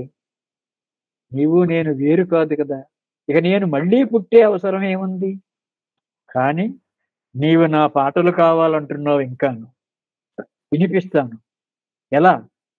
నా ఆత్మ నీ చుట్టూ, నీ ఆలయం చుట్టూ, నీ కొండ చుట్టూ తిరుగుతూనే ఉంటుంది. నీవు ఇక్కడ ఉన్నంతకాలం నేను నీ చుట్టూ పరిభ్రమిస్తూనే ఉంటాను. అలాగని సాధారణంగా కాదు, హాయిగా నిన్ను గురించి పాడుకుంటూ తన్మయత్వంతో లీనమై నీకు మాత్రమే వినిపించేలా నేను గానం చేస్తాను, సంకీర్తన వినిపిస్తాను నీకు. చెవులుండే మనసుకే వినిపిస్తుందా ఇది అన్నట్లుగా నా హృదయంలోని పాట, నా ఆత్మలోని పాట నీకే వినిపిస్తుంది. అది వినగల శక్తి నీకే ఉంటుంది. అందుకని మిగిలిన పాటలు ప్రజల కోసం కాదు, నీ కోసం నా ఆత్మగానం అది అంటూ తన గొప్ప చమత్కారంగా స్వామికి చేశాడు. ఇక చూడండి, ఒక్క మాట, ఇది కొసమెరుపుగా చెప్పే మాట. ఒక పల్లెటూరి భక్తుడు అన్నమయ్య గారి కీర్తనలు విని ఆ స్ఫూర్తితో తన భార్యాబిడ్డలతో తిరుమల కొండకు వెళ్ళి స్వామి దర్శనం చేసుకొని కొండ నుండి తిరిగి వెళ్లే ముందు తన మనసులోని అనుభూతిని, తనకు కలిగిన అనుభవాన్ని, స్పందనను తనకు చేతనైన రీతిలో ఒక చిన్న పాటగా అతని నోటి నుండి వెలువడింది. అంటే అన్నమయ్య గారి పాట పాడే లక్షణం కూడా అప్పుడే అబ్బింది తనకి. ఒక పాటగా తన భావాన్ని వ్యక్తం చేసేపాటి అక్షరజ్ఞానం కూడా లభించింది. మహాత్మ్యం అంటే ఇది కదా. ఇది దయ ఉంచి వినండి, ఆలకించండి. ఏడు కొండల వెంకటేశుడా ఎంతో చిత్రమురా, ఏడు కొండల వెంకటేశుడా ఎంతో చిత్రమురా, నీ దయ ఎంతో చోద్యమురా. వేల మెట్లు ఎక్కడ మెట్లంటే వేలు పట్టుకొని ఎక్కించేశావు, వేల మెట్లు ఎక్కడ మెట్లంటే వేలు పట్టుకొని ఎక్కించేశావు. నడవలేను గోవిందా అంటే గుడి ముంగిట్లో నిలబెట్టేశావు. నడవలేను గోవిందా అంటే గుడి ముంగిట్లో నిలబెట్టేశావు. ఎంతో చిత్రమురా నీ దయ ఎంతో చోద్యమురా. రాజు పేద తేడా లేదని ఊరు పేరు అక్కర రాదని, రాజు పేద తేడా లేదని ఊరు పేరు అక్కర రాదని, కొండలెక్కి నీ కోవెలకొస్తే కొండంతటి చిరునవ్విచ్చేశావు. కొండలెక్కి నీ కోవెలకొస్తే కొండంతటి చిరునవ్విచ్చేశావు. ఎంతో చిత్తమురా నీ దయ ఎంతో చోద్యమురా. అయ్య ఆకలని చంటోడంటే, అయ్యా ఆకలని చంటోడంటే తీయని లడ్డు తినిపించేశావు. అయ్య ఆకలని చంటోడంటే తీయని లడ్డు తినిపించేశావు. నిన్ను చూచి ఒక దండం పెట్టి పంపించేశావు. తిరుపతి వరమని వచ్చానంటే,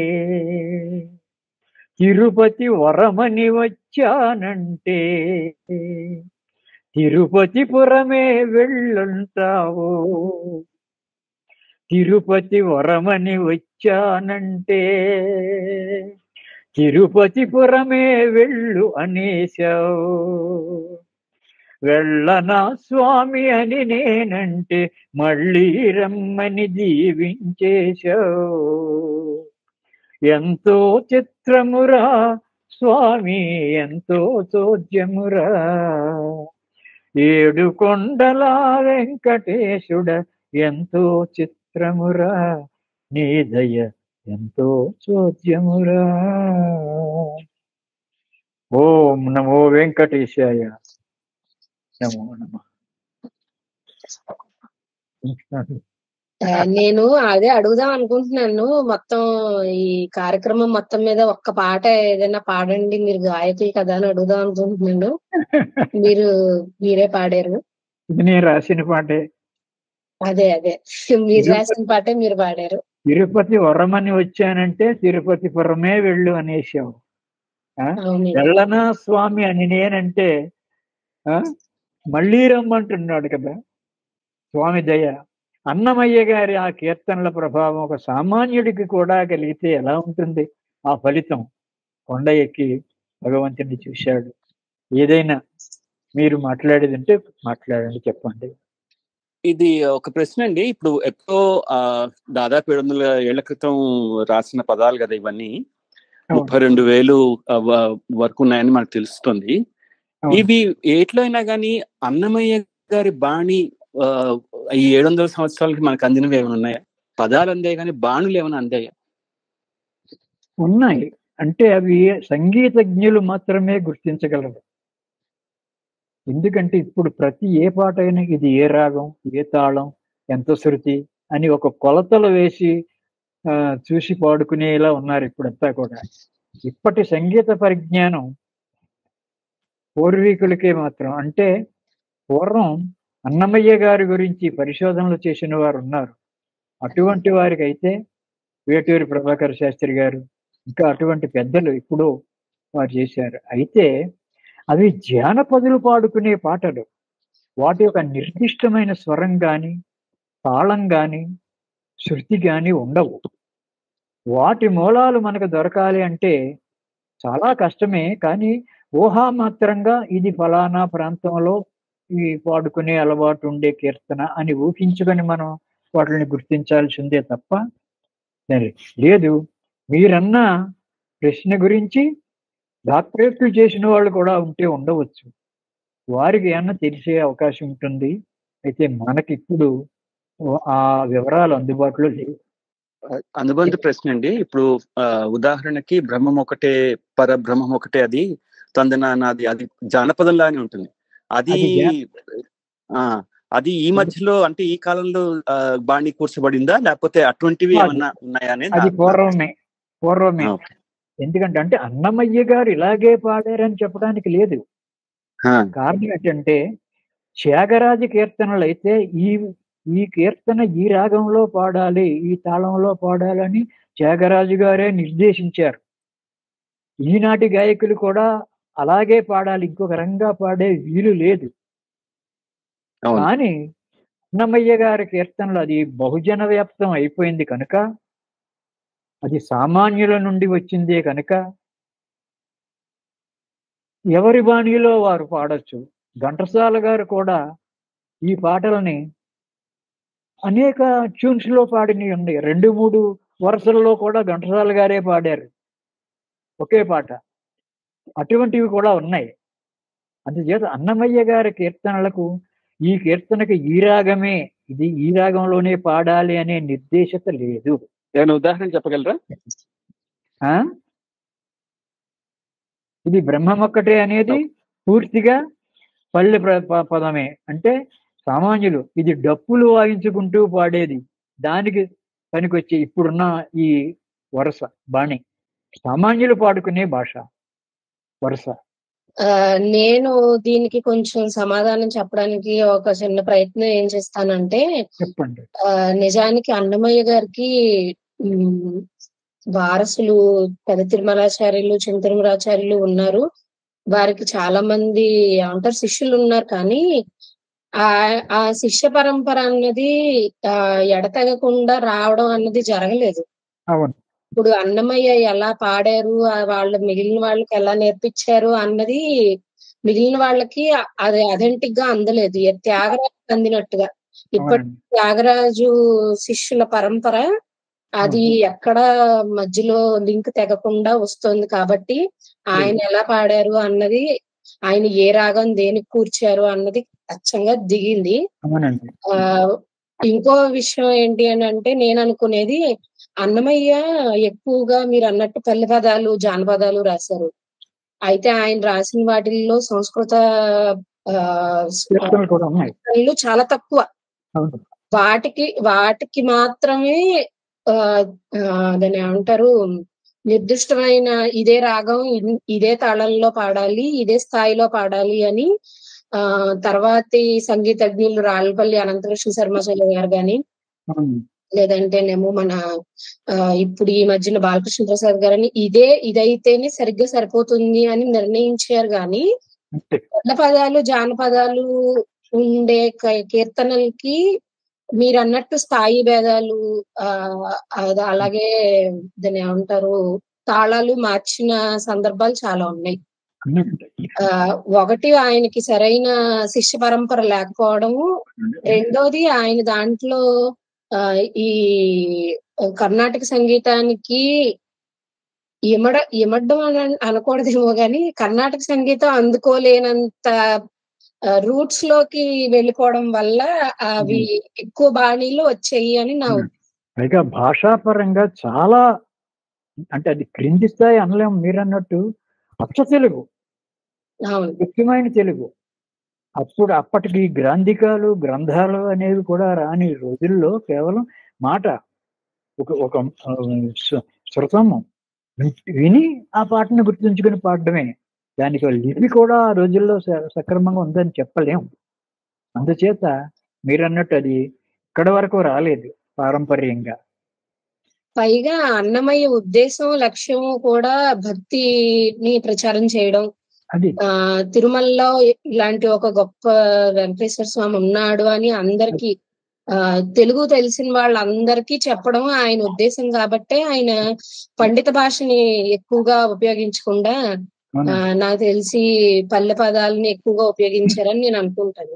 ఇప్పుడు ఒక తల్లి చంకలో ఉన్న బిడ్డకు అన్నం తినిపిస్తూ ముద్దలు చందమామను ఎలా చూపిస్తుందో, అలాగా అన్నమయ్య గారు కూడా ఈ సామాన్యులకి వెంకటేశ్వర స్వామిని చూపిస్తూ ఈ పాటలు చెబుతూ ఆయన పట్ల దృష్టి, భక్తి కలగాలని ప్రయత్నం చేశాడు ఆయన. నమస్కారం అండి సత్యనారాయణ గారు. నమస్తే సార్. మహామహోపాధ్యాయ. చెప్పండి సార్. నాకు తెలిసి మీరు ఏకధాటిగా ఒక 24 గంటల సేపు ఈ అన్నమయ్య పదసుధా కార్యక్రమంలో పాల్గొని ఒక రికార్డు చేశారని నేను అంటే చూడటం కూడా చూశాను. అవునండి, చేశాం కదా, తాడేపల్లిగూడెంలో జరిగింది. 5 గంటల సేపు నేను అందులో ఉండటం కూడా జరిగింది కార్యక్రమంలో. దాని అనుభవాలు అలాగే మీకు ఇన్ని చోట్ల తిరుగుతున్నారు, ఇంత చక్కటి కార్యక్రమం చేస్తున్నారు కదా, ఎక్కడైనా ఒక విశేష అనుభవం, అబ్బాయి మా యొక్క కృషికి, నేను నా శిష్యులు చేస్తున్న కృషికి ఇంత ప్రతిఫలం, ఇంత స్పందన బాగుందా అన్న పరిస్థితులు ఎప్పుడైనా వచ్చిందా? అయితే అండి, మేము 25 సంవత్సరాల క్రితం ప్రారంభించిన ఈ కార్యక్రమం టిటిడి ఆఫీసర్ గారు, మన పశ్చిమ గోదావరి జిల్లా కార్యక్రమ నిర్వహణ చేసే ఆయన పుల్లారావు గారని వారి ప్రోత్సాహంతో ఇది ఏర్పాటు చేయడం జరిగింది. అప్పటి నుంచి కూడా ఈ కార్యక్రమాలు చేస్తూ ఆయన ఎక్కడెక్కడ కార్యక్రమాలు నిర్వహించాలో సూచిస్తే ఆ ప్రదేశాలకు వెళ్ళి మేము చేశాం.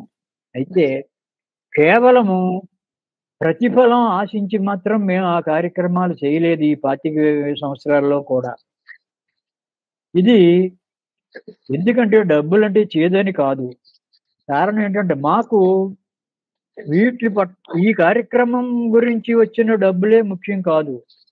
మాకు స్వామిని చూపించారు ఆయన. ఈ కీర్తనలు పాడుకుంటూ మనం కూడా నలుగురిలోని కలవాలని. తర్వాత ఈ కార్యక్రమాలు విని ఎక్కడో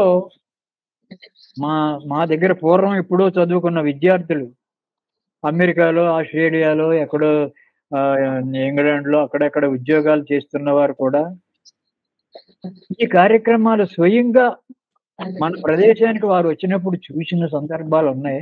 వారు కూడా మీ సమాజాన్ని, మీ నలుగురిని 5గురిని, మీరు పక్క బాధ్యాలతో సహా మీరున్న మీ సమాజం 4-5గురిని కూడా మేము తీసుకెళ్ళి అక్కడ మా కార్యక్రమాలు నిర్వహించాలని అనుకుంటున్నాం, మీరు రావాలి అంటే దానికి మా 5గురికి సమైక్యంగా ఆ అవకాశం కలవని సందర్భంగా మేము వెళ్ళలేకపోయాం. అంటే ఓ 2-3 పర్వాలేదు మనం సర్దుకుని వెళదాం అంటే మిగిలిన వారికి కుదరక, అయితే వారి బదులు మరొకరిని తీసుకువెళ్ళి ఈ కార్యక్రమం నిర్వహించడం అనేది మా వల్ల కాదు అని మాకు అనిపించి మేము వెళ్ళలేకపోయాం. అది ఒకటి మాకు మర్చిపోలేని అనుభవము. అది చేయలేకపోయామని దురదృష్టం అని అనిపించే బాధ కూడా ఉంది అందులో. తరువాత ఎందరెందరో ఉత్సాహవంతులు, సంగీతం నేర్చుకునేవారు కూడా, అమ్మాయిలు కొందరు, ఇంకా కొందరు యువకులు కూడా మేము కూడా మీతో కలిసి వచ్చి మీ కార్యక్రమాలు చూసి ఆ పాట, ఆ కచేరీ విధానం నేర్చుకుంటామని కొందరు మాతో వచ్చి ఆ ఊళ్ళు తిరిగి వారు కూడా ఈ పాటలు పాడే విధానం, ఈ కచేరీ నిర్వహణ పద్ధతి నేర్చుకుని వారు కూడా ఇప్పుడు ఇంకా కొందరు తమకు తాము స్వయంగా అక్కడక్కడ కచేరీలు నిర్వహిస్తూ అన్నమయ్య పాటలు పాడుతున్న సందర్భాలు ఉన్నాయి. అది మాకు చాలా ఆనందదాయకం. మన వల్ల ఇంకా కొంతమంది ఏదో వారి ప్రయత్నం వారు చేస్తున్నారు కదా అనే సంతృప్తి మాకు ఉంది. అయ్యా రమణ గారు, అదే ఏకతాటిగా చేసిన కార్యక్రమం గురించి కొంచెం చెప్తారా? అదే దాని గురించా? అది చాలా సాహసమే అన్నారు అందరూ కూడా, నిజం కూడా. ఎక్కడెక్కడో 24 గంటలు ఏదో చేశారు, అది ఇది గిన్నిస్ బుక్లు అది ఇది అని ప్రజలు చెప్పుకోవటం వల్ల మేము ముందుకు రాలేదు. మన తాడేపల్లిగూడెంలో వివిఆర్ కళాక్షేత్రం అని ఒకటి ఉంది. ఆ వివి రామారావు గారు, ఆయన కళా పోషకులు, చాలా ఉత్సాహవంతులు.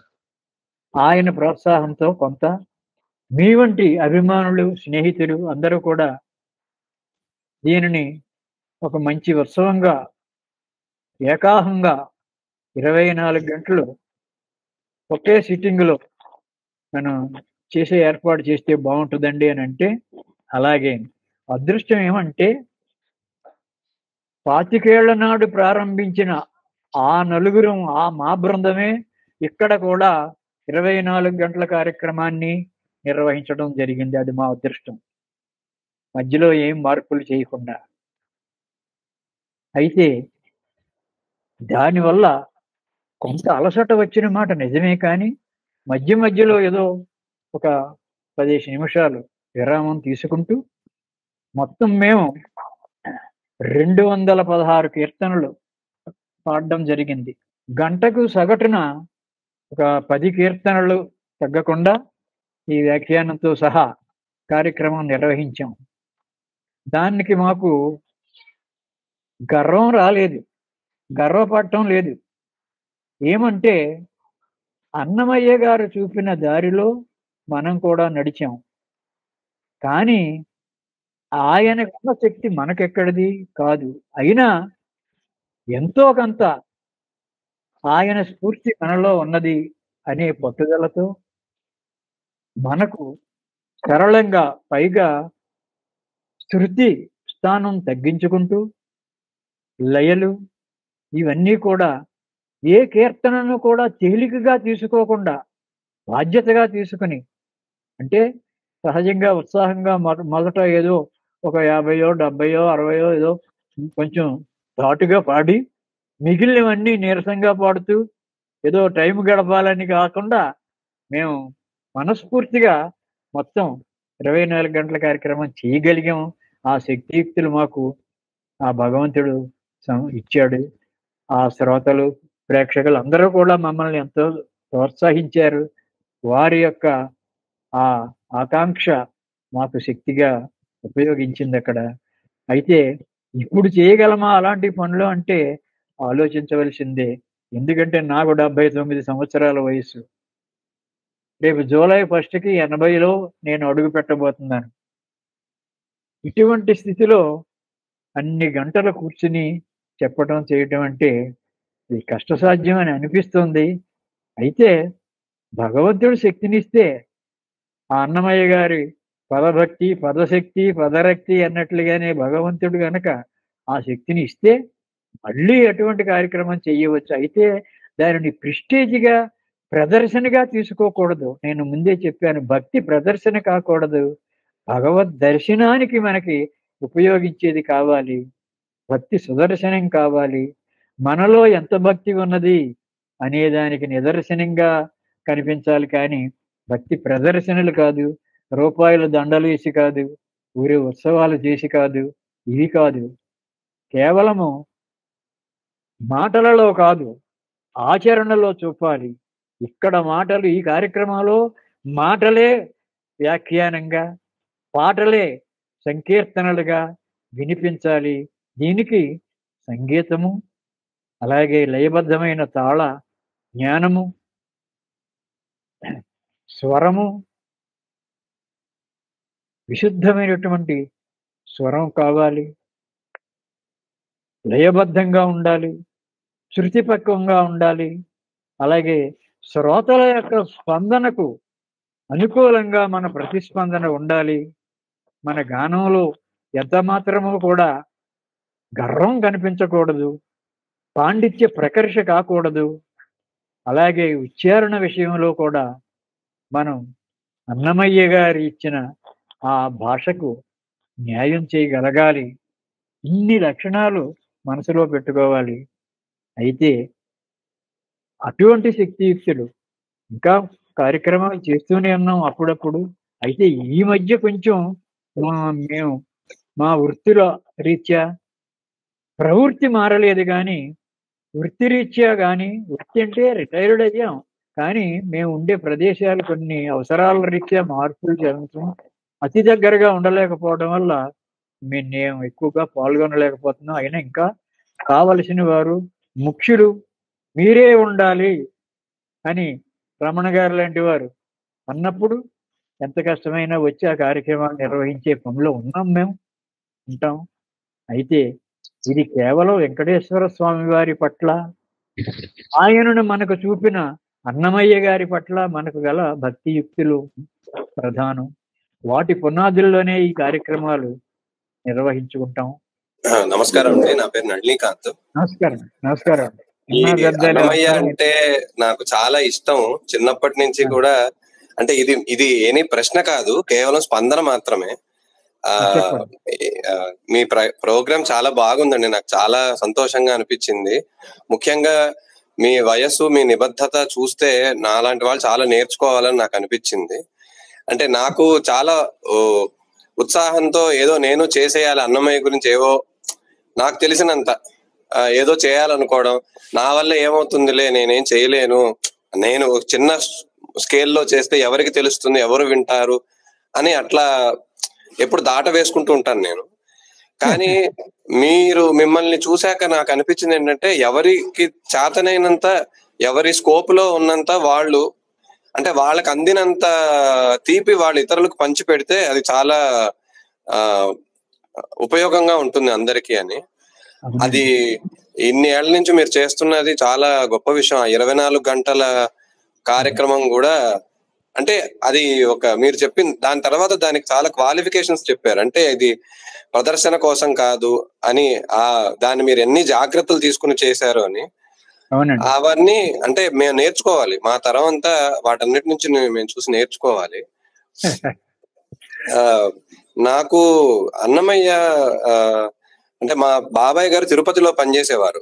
అప్పుడే బాలకృష్ణ ప్రసాద్ గారిని క్యాసెట్లు వస్తున్న తరంలో, అంటే 84, 85 ఆ ప్రాంతాల్లో అనుకుంటాను. సో ఆయన మా ఇంట్లో బాగా అన్నమయ్య కీర్తనల్ని క్యాసెట్లు ఎప్పటికప్పుడు తిరుపతి నుంచి తీసుకొచ్చి మాకందరికి ఇవ్వడం వల్ల నేను చిన్నప్పుడు 2 ఏళ్ల వయసులో ఉన్నప్పటి నుంచి కూడా మా ఇంట్లో అన్నమయ్య పాటలే జోల పాటలుగా విని విని నేను కూడా పాడేస్తూ ఉండేవాడిని తప్పులుగా. అది చాలా పర్సనల్ కనెక్షన్ అన్నమాట అన్నమయ్యతో. మీరు చాలా అది కావాలని ప్లాన్ చేసి ఉంటారు. మీరు చెప్పిన కీర్తనల్లో పదాల్లో అన్ని రకాలు ఉన్నాయి. అంటే అటు జానపద శైలిలో ఉన్న కీర్తనలు కొన్ని, అటు బాగా అంటే లోతుగా ఆలోచించాల్సిన భక్తి గురించి కానీ ఆధ్యాత్మికత గురించి కానీ లోతుగా ఆలోచించాల్సినవి, అలా మంచి ఒక శాంపుల్ లాగా సెలెక్ట్ చేసి ఒక్కొక్కటి ఒక్కొక్క వెరైటీ లాగా మీరు చూపించారు. అవునండి. ఆయన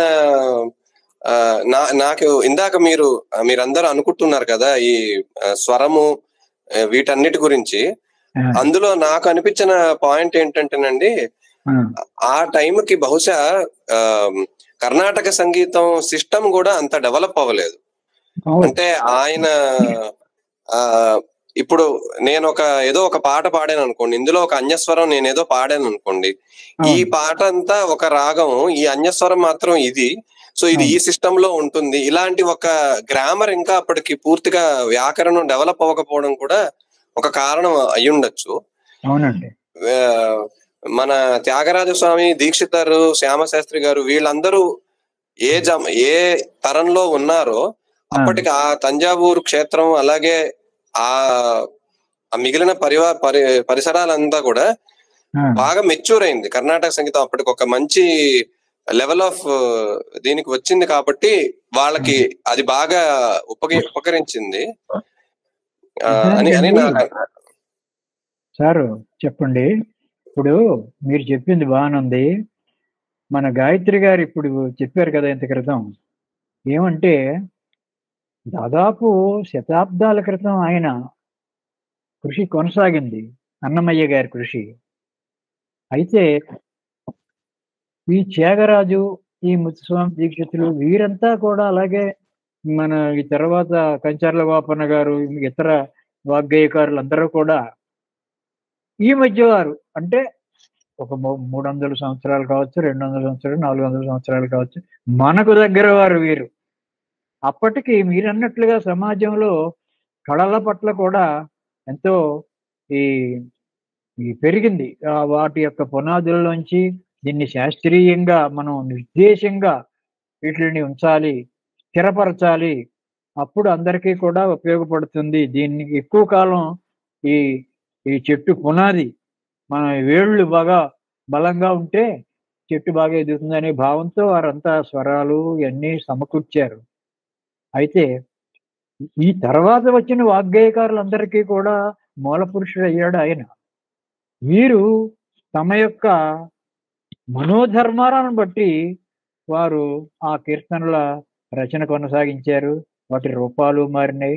నిజం చెప్పాలంటే వీరు ఎన్ని ప్రయోగాలు చేసినా, ఎంత టెక్నాలజీ పెరిగినా, అన్నమయ్య గారి కీర్తనలకు ఉన్నంత ప్రచారం అటు పల్లెపట్టు ప్రజలు కానీ, పట్టణవాసులు కానీ, లేదు ఏ స్థాయిలో ఉన్న వారికి కానీ కేవలము భక్తే ఉండాలని లేదు, భక్తి లేని వారికి కూడా అలవోకగా పాడుకునే అవకాశం వచ్చింది. పైగా ప్రచారం కూడా ఆ కీర్తనలు ప్రతి దేవాలయం నుండి వినిపించే అవకాశాలు ఇక్కడ ఎక్కువైనవి, అందరికీ ఉన్నాయి, అలవోకగా పాడుకుంటున్నారు. కానీ ఈ వాటికి కూడా మనం ఒక 100 త్యాగరాజ కీర్తనల కచేరీలు విని ఒక్క కీర్తన పల్లవి కూడా తప్పు లేకుండా స్వరంలో మనం పాడలేం.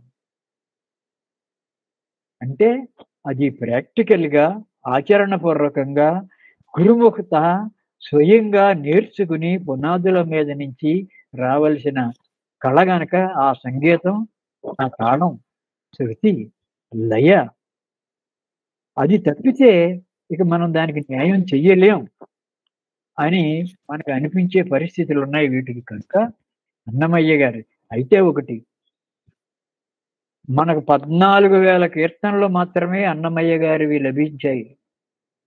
ప్రస్తుతం అవి మాత్రమే స్వామివారి ఆ భాండాగారంలో ఉన్నాయని వింటున్నాం. రాగి రేకుల మీద 32 లక్షల కీర్తనలు, 32,000 కీర్తనలు కూడా అచ్చు వేయించిన మాట నిజం, జరిగింది. కానీ ఆ రాజులు కాలం చెల్లిపోయిన తర్వాత కొంతకాలానికి ఆ రాగి మీద ప్రేమతో రాగాలను తగలబెట్టారు అనే సామాన్య జనం, వాటి విలువ తెలియని వాళ్ళు ఆ రాగిని కరిగించుకుని ఆ డబ్బులతో ఏదేదో వాళ్ళ జీవిత అలవాట్లు నేర్చుకున్నారు. స్థిరపరచాలనుకున్నవి కూడా అవి దొరకకుండా పోయాయి. అందుకే స్థిరాస్తి స్థిరం కాదు, భగవంతుడే మనకు స్థిరాస్తి అని చెప్పింది అన్నమయ్య గారు కూడా. అందుకే అయితే మీరు చెప్పింది పోని ఈ 14,000లో కూడా ప్రజల్లో ఈనాటికి బాగా వాడుకలోకి వచ్చినాయి. అవి కూడా గొప్ప గొప్ప సంగీత విజ్ఞులు వారు సొంతంగా స్వరాలు కూర్చి మనకు ప్రచార్య బాలమురళీకృష్ణ గారు అందరూ కూడా ఆధునికులు కూడా చేశారు. అందుకే కొన్ని అవి కూడా దాదాపు ఒక 2-3 వేల కీర్తనలు ఏమైనా ప్రజల్లోకి వచ్చాయేమో అనిపిస్తోంది నాకు. లిఖితపూర్వకంగా అయితే అన్ని దొరకవచ్చేమో, కానీ మనం పాడుకోగలిగే పరిస్థితి చాలా తక్కువ కీర్తనలే ఉన్నాయి. ఇది ఇంకా తెలుగు భాష గురించి మనం ఎంతో బాధపడుతున్నాం. కానీ ఇప్పుడు మనం మాట్లాడుకునేది కానీ, వాడుక భాషగా చేసేది కానీ, అలాగే వ్యవహారిక భాష, శిష్ట వ్యవహారికం, గ్రాంధిక భాష, ఎన్ని పేర్లు పెట్టుకున్నా ఇప్పుడు మాట్లాడే ఈ తెలుగు, ఇన్ని రకాల తెలుగులు కూడా, అలాగే ప్రాంతీయత, ఎక్కడో ఒక ఆంధ్ర రాష్ట్రంలోనే 2-3 జిల్లాలు ఒక రకంగా పలుకుతారు, మరొక జిల్లాలు ఇది కూడా, అది కూడా పూర్తిగా మాండలికం అయిపోయింది. ఎన్నో తెలుగులు ఇవాళ ఒక తెలుగు కాదు. కానీ అన్నమయ్య గారు ఆయన పదాలలో మారుమూల గ్రామాల ప్రజలు ఉచ్చరించిన పదాలు కొన్ని వాళ్ళు తిరుపతి దేవస్థానం వారు నిఘంటువులుగా వేశారు కూడా. వారికి కూడా ఇంకా కొన్ని దొరకలేదనే చెప్పారు ఆ పుస్తకాల్లో. ఎంతటి పురాతన భాష మనది. ఈ రోజున మనం పలకలేక అది కూడా ఒక భాషేనా అనుకుంటున్నాం మనం. అది మన యొక్క ఆ నేర్పు లేక తప్ప దాని లోపం కానే కాదు. అటువంటి అద్భుతమైన భాషను మనకి మళ్ళీ పరిచయం చేసి ఈనాడు ఇంకా అందరికీ అందుబాటులోకి వస్తున్నది అంటే ఎంత గొప్ప. 10,000 శేషుల పడగలమయము అని మనకు అలవాటైపోయిన పాటలు. అవునండి, 10,000 అనాలి అని చెప్పారు, 10,000 కాదు. 10,000 శేషుల పడగలమయము. 11,000 బస్సులు వచ్చాయి ఫలానా మీటింగ్కి కాదు, 11,000 అనాలి, వేల కాదు. ఇలాగ కొన్ని పదాల్లో మనకు తెలియకుండా వాడుకలోకి వెళ్ళిపోయాం. అలాగే గ్రామాల పేర్లు కూడా అలాగే ఉన్నాయి. వాటిని మనం కాపాడుకోవాలి, మనసులో మనం చెప్పాలి. నిజంగా ఉదాహరిస్తాం. నాకు అన్నమయ్య గారి తర్వాత అంతటి ప్రజల భాష ఏది, ద్రాక్ష పండు శుభ్రంగా కడిగి చంటి పిల్లవాడి నోట్లో తినిపించినంత సులభంగా అన్నమయ్య గారి తర్వాత నాకు వేమన గారే తెలుగుని అంత బాగా చెప్పారనిపించింది. వేమన కీర్తనలో కూడా చూడండి, 4 లైన్లు ఉండే ఆట వేలది. ఛందోబద్ధంగా చూస్తే అంత చిన్న పద్యం ఇంకొకటి లేదు. కింద చరణం అంతా కూడా ఆ పద్యం మొగటమే. 3వ చరణంలో ఒక ఉదాహరణ చెప్తారు. పైన చెప్పిన 2 చరణాల్లోనే చెప్పదలుచుకున్న విషయాన్ని చెప్పి ఆ విషయాన్ని మరింత బలపరచాలి అనే ఉద్దేశంతో ఒక ఉదాహరణ తీసుకొస్తారు. కంచు మోగునట్లు కనకంబు మ్రోగునా అంటే చాలు ఆ పై 2 లైన్ల యొక్క భావం చెప్పనక్కర్లేదు, సామాన్యుడు కూడా అర్థమైపోతుంది. కంచు మోగునట్లు కనకంబు మ్రోగునా అంటే ఇంత సరళతరం చేసి భాషని అద్భుతమైనటువంటి భావజాలాన్ని ప్రచారం చేశారు మహనీయులు. ఇప్పుడు ఈ తర్వాత ఈయన వచ్చారనుకోండి, వేమన గారు, మిగిలిన వారు కూడా అలాగే ప్రజల భాష తర్వాత ఎందరెందరో వచ్చారు. మనం గొప్ప గొప్ప గ్రంథాలు చదవలేకపోవచ్చు, అవగాహన కాలేకపోవచ్చు, ఎందరో ప్రవచనాలు చెబుతున్నారు, అంతా పండితులు, ఎంతో కృషి చేసిన వారు, విషయగ్రహణశీలురు అయినప్పటికీ కూడా మనకు అర్థమయ్యే భాష. అందుకే అమ్మ చేతి ముద్ద అంతటి ఆరోగ్యకరమైనది ఇంకొక ఆహారం లేనే లేదు కదా. అలాగే ఇది కూడా మన తెలుగు భాష మనది, మనవాడు అన్నమయ్య మన కోసం చెప్పాడు. ఆయన ఎప్పుడు చెప్పాడో, ఎవరికి చెప్పాడో, వారి మాట వారి నోట విని మన వరకు వచ్చి మన చెవిలో పడిన తర్వాత అది చెవిలో ఉండలేదు, ఈ చెవిలో ఉంటే ఈ చెవిలోంచి పోలేదు, అది ఇలాగ దిగి కిందగా దిగింది, గుండెలో ఉంది, హృదయంలో ఉంది. ఆ హృదయ పత్రం పైన రాసుకున్నాం. రాగి రేకుల మీద కాదు, బంగారు రేకుల మీద కాదు, రాళ్ల మీద చెక్కినా చెరిగిపోవచ్చు. మన హృదయాల పైన రాసిన ఆ పదజాలం, ఆ వాక్యం, ఆ భక్తి సూత్రం చెరిగిపోదు, మన జీవితాంతం ఉంటుంది. మన కొన ఊపిరి వరకు ఊ అని ఒక్క మాట, ఒక్క అక్షరం పలికే శక్తి ఉన్నా మనం రామ అంటాం. ఏదో అని మనం మన ముక్తి ప్రదాన్ని తీసుకుంటాం. ఇటువంటి ముక్తి ప్రసాదానికి ఆయన మనకు ఆజ్యులయ్యారు మహనీయులు. ఈ అందరినీ కూడా మీరు ఇప్పుడు మీటింగ్లో కూర్చుని పాడినా మీరు వెంకటేశ్వర స్వామి వారిని దృష్టిలో పెట్టుకుని పాడుతున్నాం అని భావిస్తూ మీరు పాడండి అంతే. అప్పుడు అది పెర్ఫెక్ట్ అవుతుంది. దానిలో ఉన్న లోపాలు ఆయనే సరి చేస్తారు, మనకు తెలియకుండానే సరవుతాయి అయ్యి మనకు మనమే. అందుకే పదే పదే దిద్దించేవారు మనకు అక్షరాలు, పదే పదే ఒల్లింపజేసేవారు మనకు 1వ క్లాసులో పూర్వం. ఆలు ఏలు గుణింతాలు అన్నీ కూడా అదే అభివృద్ధి చెందుతుంది. అయితే తొందరపడవద్దు, మనకు వచ్చే సమయానికి అది పూర్తిగా పరిపూర్ణత సిద్ధిస్తుంది. మనకు ముఖ్యంగా రామ అన్న 2 అక్షరాల పదం పదే పదే అంటే సహస్రనామ తత్తుల్యం అవటం లేదా? రామ అంటే 10 సార్లు అన్నట్టు, మరొకసారి అంటే 10 10 10 × 10 100 సార్లు, మళ్ళీ రామ అంటే 10 × 100 సార్లు 1000 అయింది.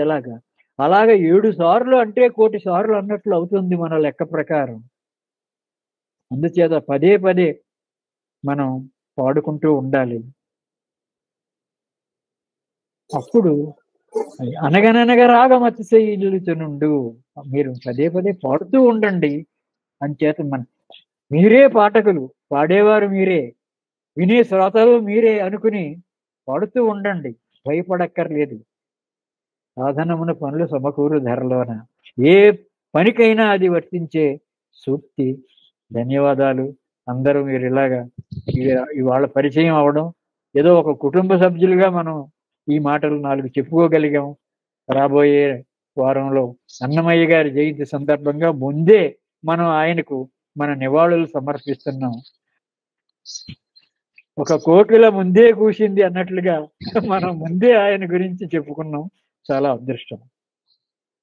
ఈ అవకాశాన్ని సమర్పించిన గాయత్రి గారికి, మా మాస్టర్ రమణ గారికి, మీ అందరికీ, మీరంతా మిత్రులే అయ్యారు ఇప్పుడు. అందరికీ ధన్యవాదాలు. గురువు గారు, మీరు ఇప్పుడు ఇంకా ఈ అన్నమయ్య పదసుధ అనే కార్యక్రమం చేపడుతున్నారా? ఎక్కడ జరుగుతున్నాయి? హైదరాబాద్ లో ఏమన్నా చేసే అవకాశం ఉందా? మాకెలా తెలుస్తుంది? హైదరాబాద్ లో మీరు ఏర్పాటు చేసుకోగలిగితే మా సమాజం వాళ్ళు వస్తారు. ఇక్కడ అన్నమయ్య పదసుధ అనే పేరుతో ఒక ప్రసంగం చేసాం. ఇప్పుడు ఆహా. ఆ కార్యక్రమం ఎలా ఉంటుందంటే దాదాపు ఒక 2 గంటల కార్యక్రమం అనుకుంటే ఒక 20 కీర్తనలైనా పాడడం జరుగుతుంది. ఆహా. వాటిలో పాడబోయే కీర్తన ముందు 2-3 నిమిషాలు ఆ పాటలోని భావాన్ని ఇక్కడ సమీక్షించి చెప్పడం జరుగుతుంది. అదే ఆ పాటకు వ్యాఖ్యానం. అంటే మ్మ్. ఈ మాటల ద్వారా మిమ్మల్ని ఆ శ్రోతల్ని పాటలోనికి తీసుకువెళ్ళడానికి ఉపయోగించే వ్యాఖ్యాన ప్రక్రియ ఇది. అప్పుడు ఆయన మా అబ్బాయి పాడతాడు, ఆయన విశ్వనాథం గారని గాయకుడు. ఆహా. ఆయన చాలా శృతిపత్రంగా పక్కన వాద్యాలతో సహా మా బృందం ఉంది, 5-6 ఉంటారు. ఆహా. వారంతా కార్యక్రమం హైదరాబాద్ లో ఇప్పటికి మేము ఒక 20-30 కార్యక్రమాలు చేసి ఉంటాం ఆహా. Okay okay. గతంలో. ఆహా. మీరు పుణ్యక్షేత్రాలు అన్నిట్లో చేసాం. ఎవరు ఏ సందర్భంలో ఒక వివాహం గాని ఏదైనా ఒక వ్రతం చేసుకున్నా, పుణ్య కార్యక్రమం చేసుకున్నా, తిరుపతి యాత్రకు వెళ్ళి వచ్చిన తర్వాత మళ్ళీ అన్నమయ్య కార్యక్రమం వారి ఇంట్లో జరుపుకున్న ఎన్నో ఉన్నాయి. ఆహా. Okay okay. అందుచేత మీరు అటువంటి ఆలోచన ఉంటే మీరు ముందుగా మాకు కనీసం ఒక నెల ముందు చెప్పాలి. వారందరినీ మేము సమకూర్చుకో, అందరికీ ఖాళీ ఉండాలి. ఆ తారీఖు మీరు అన్న రోజు సమయం అన్నీ కూడా మీరు సూచిస్తే దానికి మా వాళ్ళంతా వస్తారు. దానికి రావడానికి, కార్యక్రమం జరపడానికి, వెళ్ళడానికి ఆ తగిన ఏర్పాట్లు మీరు చేసుకోవచ్చు. Okay okay okay. ఇంకొకటి, మీరు ఈ వ్యాఖ్యానాలతో రాసినది ఒక పుస్తకంగా వేశారని చెప్పారు ముందర ఇంట్రొడక్షన్ లో, పరిచయంలో మీనా గారు. ఆ పుస్తకాన్ని మాకు పొందాలంటే ఎలాగండి? తిరుమల దేవస్థానం వారు వేశారండి అవి. ఆహా. ఆహా. అదే ఆ పేరేంటండి పుస్తకం పేరు? అన్నమయ్య పదసుధ. అదే. ఓకే. ఆహా. అదే అదే. ఓకే. అదే అన్నమయ్య కీర్తనల వ్యాఖ్యానం అని కింద సబ్ టైటిల్ ఉంటుంది. ఓకే అండి, మంచిది గురువు గారు. సరే, నమస్కారం. ఇలాగే ఎందరో రాసి ఉండొచ్చు. అయితే మన దృక్పథం, మన శైలి, మన మాటలు, మన అవగాహన బట్టి మన చెప్పేది ఉంటుంది కదా. అవునండి. అదండి. మరి ఒక్కసారి కలుద్దాం, తప్పులేదు, మంచిదే, చాలా సంతోషం. ధన్యవాదాలు మాస్టరు, మా కోసం చాలా విలువైన సమయాన్ని వెచ్చించి మాకు ప్రసంగం ఇచ్చినందుకు. అలాగే మీ సొంత కీర్తనను మాకు వినిపించారు. లక్ష్మీకాంత్ గారు ఇక్కడ మెసేజెస్ లో పెట్టారు, మీరు రాసి పాడిన పాట ఘంటసాల గారి ప్రైవేట్ గీతాలను గుర్తు చేసింది, కమ్మగా ఉంది అని చెప్పి. మా అందరి అభిప్రాయం కూడా అదేనండి. నాకు అనిపించిందండి, ఒక ఉదాహరణగా అన్నమయ్య కీర్తనల స్పందన వలన ఒక భక్తుడు ఏం చేశాడు అనేది చిన్న ఉదాహరణగా చెప్పాలనిపించి నేను ఇది ఇలా రాశాను. నిజం కూడా అంతే కదా. మనసు పెట్టి విని, ఆ పాటలో ఆ దేవాలయాలు మైకిల్లో విని, ఒకసారి తిరుపతి చూద్దామని వెళ్ళి అక్కడ చూసి వచ్చిన తర్వాత అతనికి అనిపిస్తే తన పాట పాడలేకపోవచ్చు, రాయలేకపోవచ్చు, కానీ ఇలా ఉంటుంది సుమా, ఆయన ఊహకు నేను అక్షర రూపం కల్పించాను, అది ఒక పాటగా మీకు వినిపించాను. అది చాలా బాగా ఎక్స్ప్లెయిన్ చేశారు. చివరిలో పాట కూడా అద్భుతంగా ఉందండి. చాలా ధన్యవాదాలు మాస్టరు. నాకు మీరంతా కలిసి ఈ అవకాశం ఇచ్చినందుకు స్వామివారి దయగా భావిస్తూ మీ అందరికీ నమస్సులు.